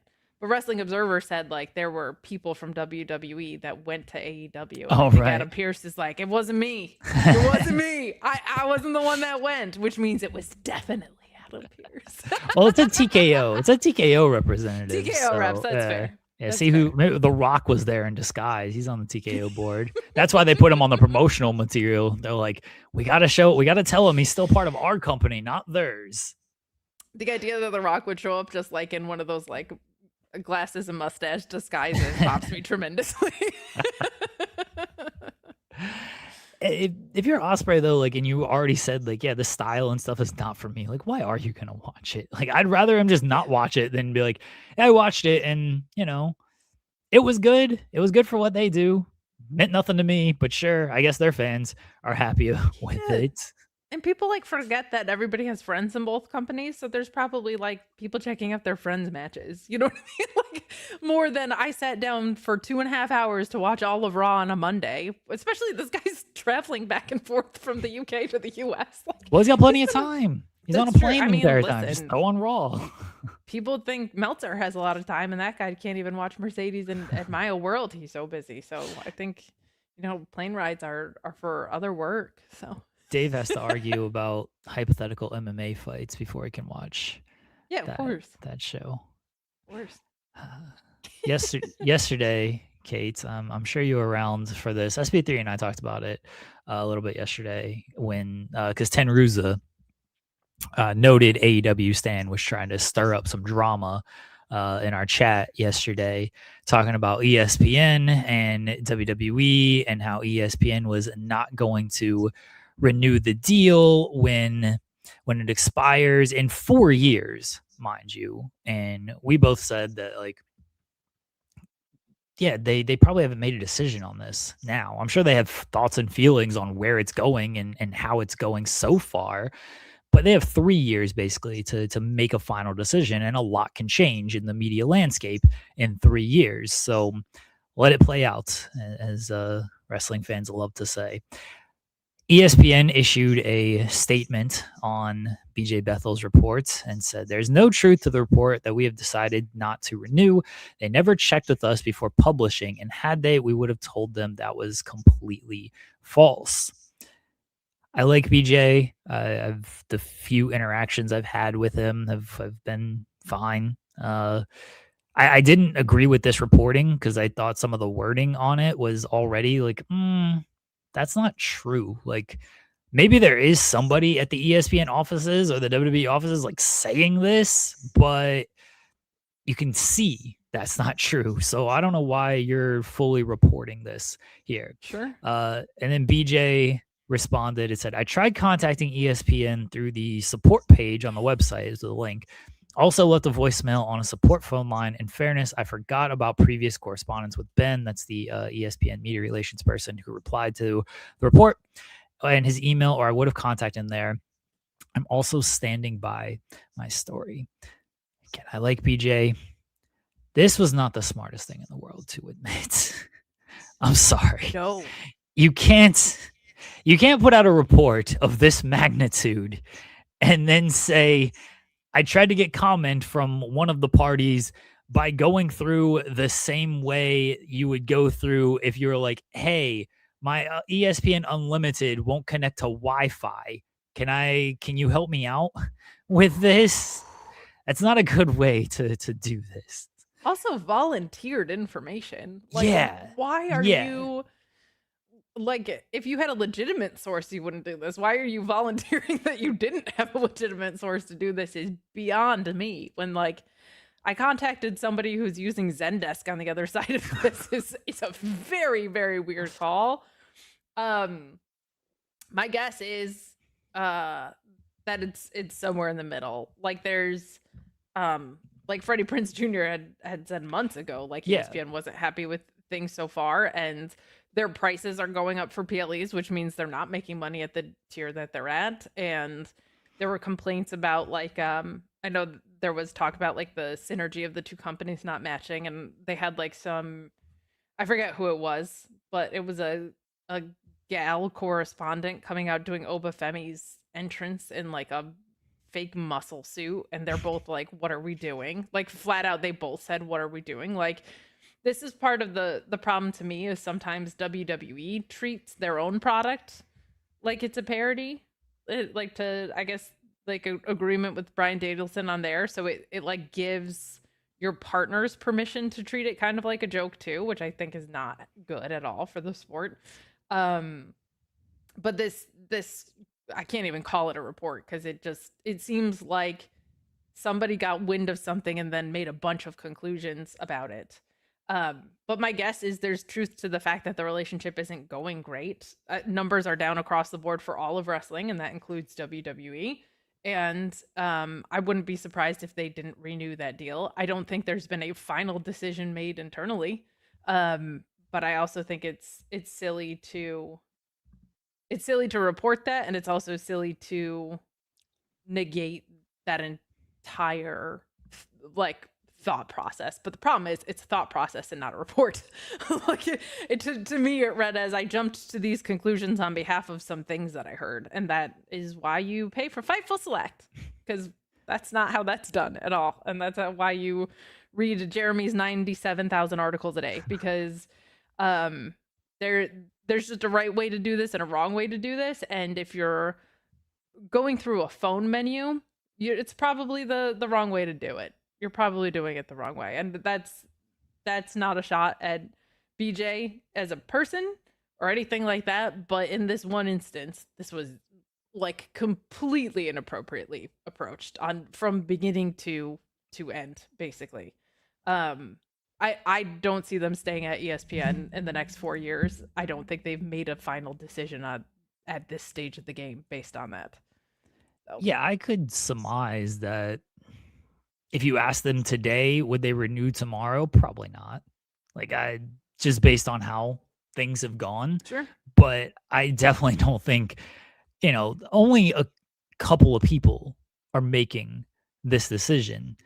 So unless he talked to like one of those people, then there hasn't been a decision made. Like unless he talked to the head of ESPN, but yeah, we're definitely not renewing. Like no one's gonna have the actual insight of yeah, we're not renewing in 4 years again, unless they are that decision maker. And considering he tried to contact support for a comment here, I don't think he was talking to that level of a decision maker. No, Oh, that certainly doesn't indicate that he's talking to that level of a decision maker. And I think the most important part is I don't think that level of a decision maker has made a final decision on it. exactly. There's probably strong leanings one way or the other, but like I think it would be foolish to what do you gain by after year one committing to either way? Like there's absolutely no need for that. So you weather the entirety of the contract until you have to make a decision, and then you make the best decision based on what's best for your business. And again, who knows how much stuff changes in the next 3 That's years. it. I don't want to say 4 because 4 the deal expires and obviously you're negotiating a year before Yeah. it expires. So but who knows how much it changes in the next 3 years. There could be a new head of ESPN in the next 3 years Yeah. who is some huge wrestling fan. Is like, no, I want to keep wrestling on the network. It doesn't matter how much it's going to cost. Pat McAfee could be the head of ESPN in 3 years. That's Yeah, not as kind shocking. of already is. Yeah, I was about to say that. That doesn't sound like I don't know. Like actually, that might be a more Stephen A. legitimate. Smith might be like co-presidents. Like man. Yeah, they're both wrestling fans. They might just be like, yeah, we're gonna keep wrestling here on here. So it's tough to say definitively. Yes, they are going to. They're not renewing right Yeah. now. The My thing decision has been is made. with the landscape as it is now, outside of one company buying another, which I don't see happening in the next 4 years. I don't know what Ace Wrestling has up its sleeve to put itself back in the like the boom that we got in 2016. You know what I'm saying? Like CM Punk's out of retirement. Like that card's been played now for 5 years.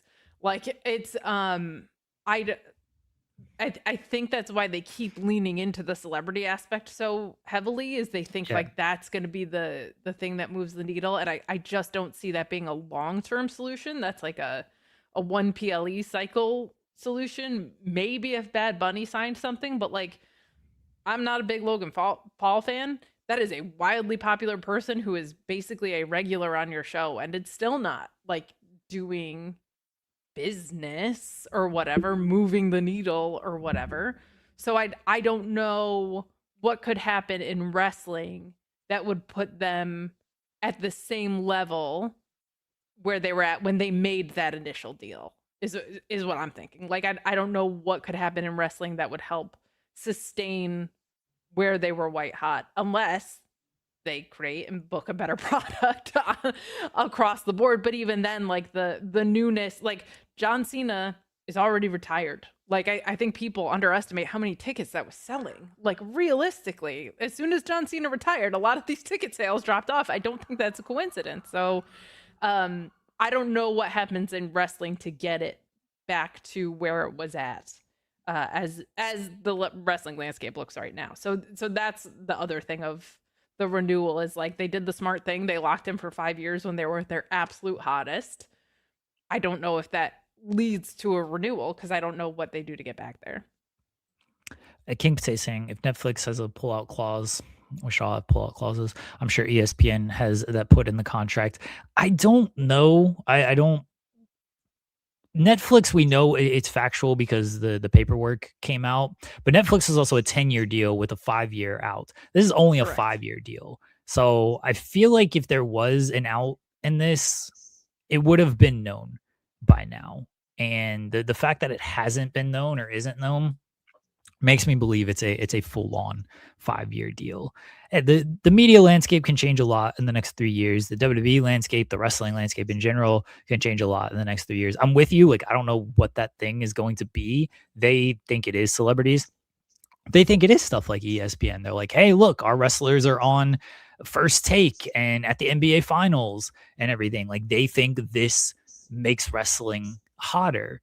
And the metrics have changed so much though, because Netflix viewership, it's 2.6 million, 2.7 million every single week.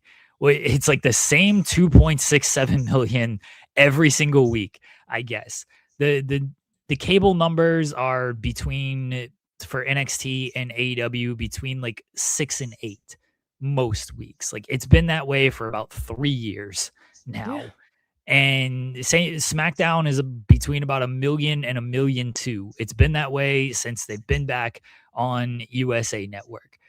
I just don't know. But then you look at stuff of like, well, the YouTube numbers, the Twitter numbers, and Sure. everything. Those are some of those are like completely insane, and like that stuff gets factored in as well. Like, just I don't think there's one way to. I think the biggest way is ticket sales and live event sales. That part. But I think for the online stuff, I don't know if there's like one way to like measure like how many people are interested in viewing and everything. I think ticket sales is the way, but WWE shoots themselves in the foot with that by overpricing so much because they probably draw a lot more people in, maybe make Sure less money, would. but if they lowered their ticket prices. I have a question for you about ratings, which I know Oh is god. everyone's favorite topic, but this is actually a genuine thing. Okay. I'm intrigued to see what your thoughts are because I've been just like kicking this around. If AEW is drawing like between like we'll say between 600,000 and 700,000 a week on TV, right? Like on a weekly basis, Yeah. what do you think they're doing? Like, do you think they're about 1 million a week with streaming services? Yeah, I think Okay. they're probably around there because most people I know, myself included, seem to watch through HBO Max. Yeah, I feel like most people do. And so I'm like, even if that's 300,000, like that puts them between 900,000 and 1 million. And I just, it's funny because we may never know like the the Tootsie Roll owl. We may we may never know what that looks like, but I just there's like bad faith on both sides, right? Of like, well, there's probably as many people watching on HBO Max as on cable, and I don't think that's true. And then there's people that pretend that nobody's watching on HBO Max as is watching on cable, and I'm like, it's probably my just gut instinct guess is probably like around 300,000. Like it's probably doing about half of what cable is. And so I was like, that's kind of cool because I think that's probably a solid number for AEW. And I'm with all the like, people are now picking up on it. When I asked Tony Khan about the potential merger that we're all waiting on, like he was lit up like a Christmas tree, and now he's been consistently lit up like a Christmas tree on multiple media calls about this and at media scrums about like what this partnership could mean. It sounds like on the NFL side he has some very positive relationships with Paramount. So I'm intrigued to see too of like I feel like there's so much more unknowns on the AEW side because we just don't know what the streaming number is at all. And because Raw is entirely streaming, that's just like an ecosystem that we've just all signed up. And like you said, SmackDown is consistently between 1 and 1.2 million. So I'm more kind of intrigued on the other side of like what that's going to look like, but I don't actually care about ratings, but it's having this like unknown X factor. I'm like, I wonder if Jeremy's thoughts are, if other people's thoughts about what that estimate is are close to mine. And it sounds like we're both almost in like the same spot of probably like 900,000 to around 1 million a week. Yeah, because I could easily see it's like 250 to 3 Yeah, for that HBO feels, Max. yeah.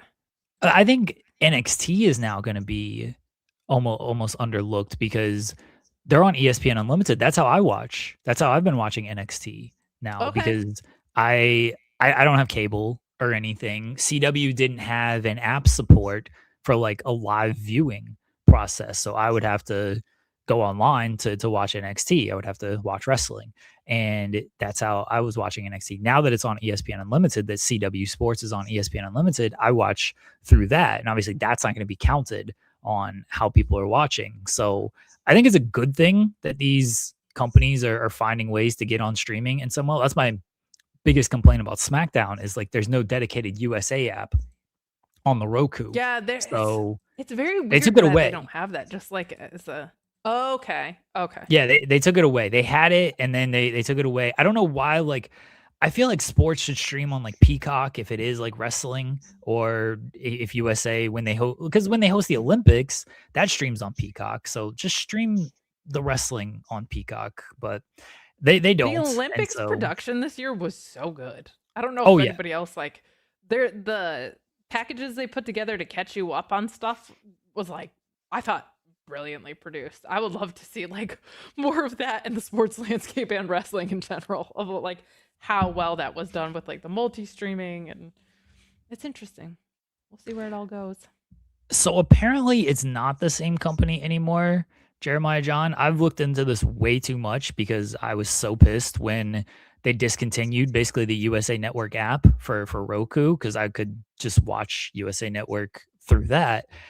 And there's some like new company that like has the USA portion of things, but they still work with Peacock, especially on the sports side.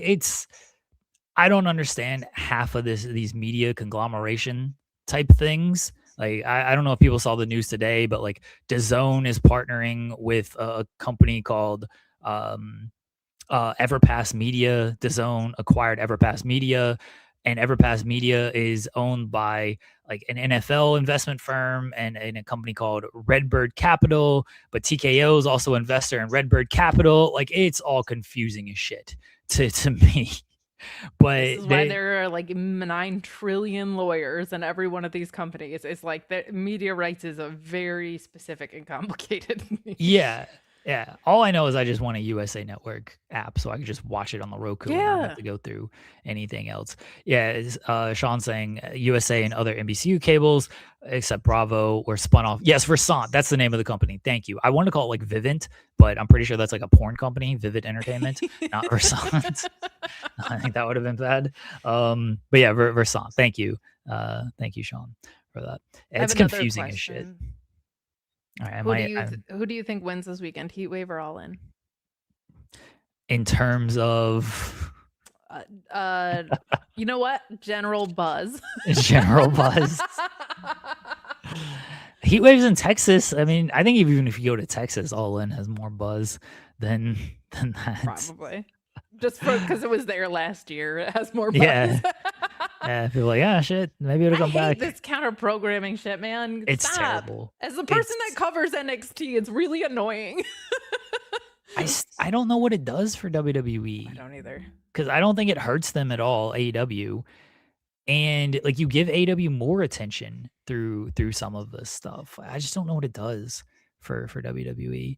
Common Creel's asking the real questions. Is there a Heatwave post show? So my guess is that there will be. It just won't be immediately after. Like we'll probably do it a different day, or we'll roll it into NXT. But we'll cover it because like we do cover NXT, so it just won't be in real time. But those are discussions that Alex and I will figure out. I actually think the fact that All Out is selling extremely well, and it seems like WWE's counter is also selling pretty well, is like, I think they just have two different fan bases now, and that's great.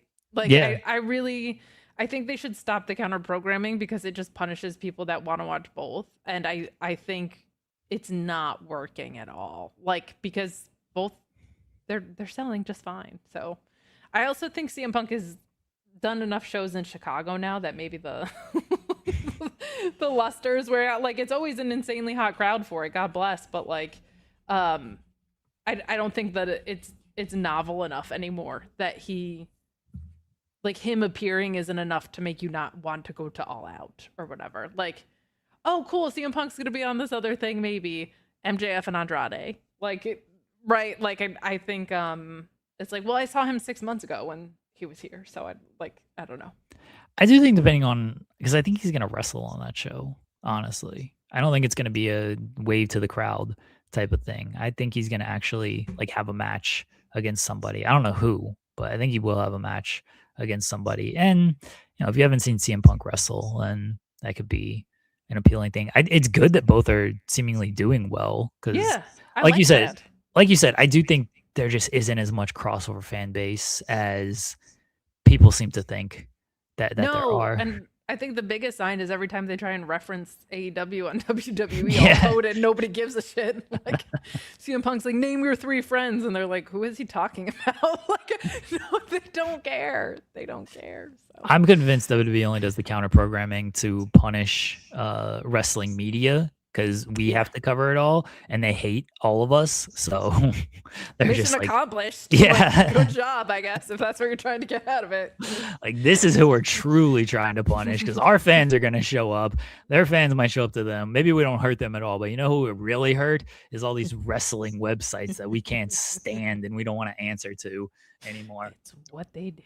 We only want to hear questions from ESPN. Oh my God. And Complex WWE Radio. About, like, what sneakers you want to like? Oh my God! Which God bless them. That's not a shot at them, but it makes for a very one-dimensional press cycle. Well, we are here. I don't want to cheese board at all. We are here to cover everything, just like we did today. Kate, thank you for being here today. Yeah. Let's get into the final stuff as we begin to wind down, wrap up here. Results of our poll question: who should win on Sunday? 75% said the Nympho baby, 4% said the Nepo baby, 13% said the Bloodline baby, and 4% said Zilla Fatu. Thanks everybody for voting in our poll question. Kate, what was your moment of Tuesday? My moment of Tuesday was definitely Zilla Fatu and his unintentionally hilarious. No, you know what? No, it was the bowling alley. It was the bowling alley. Why do everybody just steal stuff from me? It's now a bit on this show because SP3 will do it and Joel will do it too. Of like, oh, I know what Jeremy is going to say because I'm very predictable. And so I'm just going to say it to just take his moment away. Fine. You know what? My moment of Tuesday was remembering Dolly Parton's legacy. I'll That's go with that. I'll be sincere about it. And um legacy is probably a good word because it weaves through music, being a humanitarian, being just a genuine and kind person. Um, I also got to rewatch, gave me an excuse to rewatch Headlock on My Heart, which is one of my favorite pieces of wrestling adjacent media of all time, even though Hulk Hogan's in it. So I'll let Jeremy have his bowling alley fun, and I will instead go with remembering everything that Dolly Parton gave us in her 80 years on Earth. that's actually a much better moment than anything that happened on wrestling Yeah, last night. yeah. So there, you you tease me for taking your moment. I'll kick you the other way, my friend. My moment is the bowling alley with the Vanity Project, and not only because I thought it was fantastic, I love that they just like didn't edit it to make it better and to make anyone look better. Just like, well, one take, whatever happens, happens here. You guys better nail it here, and we're moving on with this whole thing. I love high school NXT, especially when they lean into the nonsense like this. They should do way more of this. I do hope that mini golf is next, truthfully. Go to the arcade after that. I'm all for it. What did we accomplish on this show today, Kate? We accomplished what the booking for The Rock is going to be for the next 2 years. I think is fair, and also that Adam Pearce is a TKO stooge that definitely attended AEW shows. I think the biggest thing that we accomplished today is, unfortunately, we did lose Tim Curry one day after we lost Dolly Parton. And remember these people while they are still alive. Appreciate these people while they are still alive. Continue to give them flowers, and also again continue to appreciate their legacy and everything they did give. And if you are affected by this in some way, it is okay that you are affected by this, and you should be allowed and you should show that emotion. I hope everybody watches Rocky Horror Picture Show or Clue or Wild Thornberries or Home Alone or Home Alone 2, I'm pretty sure, or anything else that Tim Curry was in and part of to remember him tonight. Kate, thank you for joining me. You'll be back on Friday. Yes, I will. And then hopefully I can get rid of you. But Yeah. you'll be back on Friday to preview All In and whatever else is happening this weekend. SmackDown. SmackDown's taped. I will spoil SmackDown on Friday. So There you go. good Okay. luck, everybody. Oh, we do have a Dynamite preview. Sorry, I do have to do a Dynamite preview to clip it for the 10 views that we're gonna get off of this. Listen, I'm a draw. We're gonna get 1 million views on this clip. I hope so. If we get 1 million views on this clip, Kate will be the permanent co-host, okay? Dynamite tonight at 8 or earlier if you can find a way to watch it earlier. Andrade El Idolo and MJF will speak and appear. I assume it'll be a lot of how you know and poor people in London. I don't know. Do you expect anything more from these two? No, I'm more just intrigued to see if Ciampa comes out since he named himself number 3, if he comes to spoil anybody's day. That's a good shout if Ciampa comes out on here. We have the Continental Challenge Cup semifinal matches: Jon Moxley and Claudio Castagnoli, Kyle O'Reilly and Nigel McGuinness. Predictions here? Nigel. I'd be surprised if Nigel lost, honestly.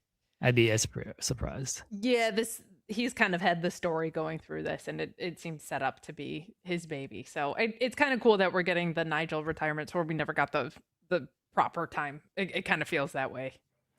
I think we'll get Nigel and Moxley in the finals again. Would be surprised if they went any other way with this. That's been the story. Moxley going to the finals obviously makes sense. Nigel, Wembley going for the cup makes a lot of sense as well. And then Swerve Strickland and everybody's favorite, Jack Perry. Everybody ready to jack off tonight with Jack Perry. Jack Perry should win. I don't think he will, but he should. You know what? I'm gonna go that Jack Perry does win by shenanigans. Good. He should. I don't think we'll get New Day here. We'll No. probably get something from Swerve afterwards. I wouldn't be shocked. I don't know if Luchasaurus is cleared. I wouldn't be shocked if they're setting up New Day, but if it's just like Jack Perry and Luchasaurus as Swerve's partners, especially if they're just going to do like a trios gauntlet thing, because I don't think that's the right way to do New Day. But if they're just going to do a trios gauntlet, Swerve needs partners. Jack Perry and Luchasaurus are his partners. I hate that idea. Good. Good. I'm keeping expectations low, That's everybody. Fair. That's fair. Keeping expectations low. That's all that's announced for Dynamite. I'm sure they will announce plenty more after they like tape the show and they figure out what's actually on this show. Kate, let everybody know where they can find you at. Your microphone died at the end. This has to be a bit. This has to be a bit that in the first 30 seconds it dies, and in the last 30 seconds it dies. You know what? Don't find Kate anywhere. She's on Sour Graps whenever they record, which I feel like they never stop recording. You can find her on Fightful. You can find her on Fightful Select. Don't follow on social media. She's gonna block you, or she's behind the lock anyway. Incredible way to end this show, folks. Kate will be back on Friday. SP3 will be back with me tomorrow. We'll talk about Dynamite and everything coming out of the show. Appreciate everybody for tuning in. Appreciate everybody for listening. Thank you guys for the love, the support. Enjoy the rest of your day. Talk to everybody tomorrow.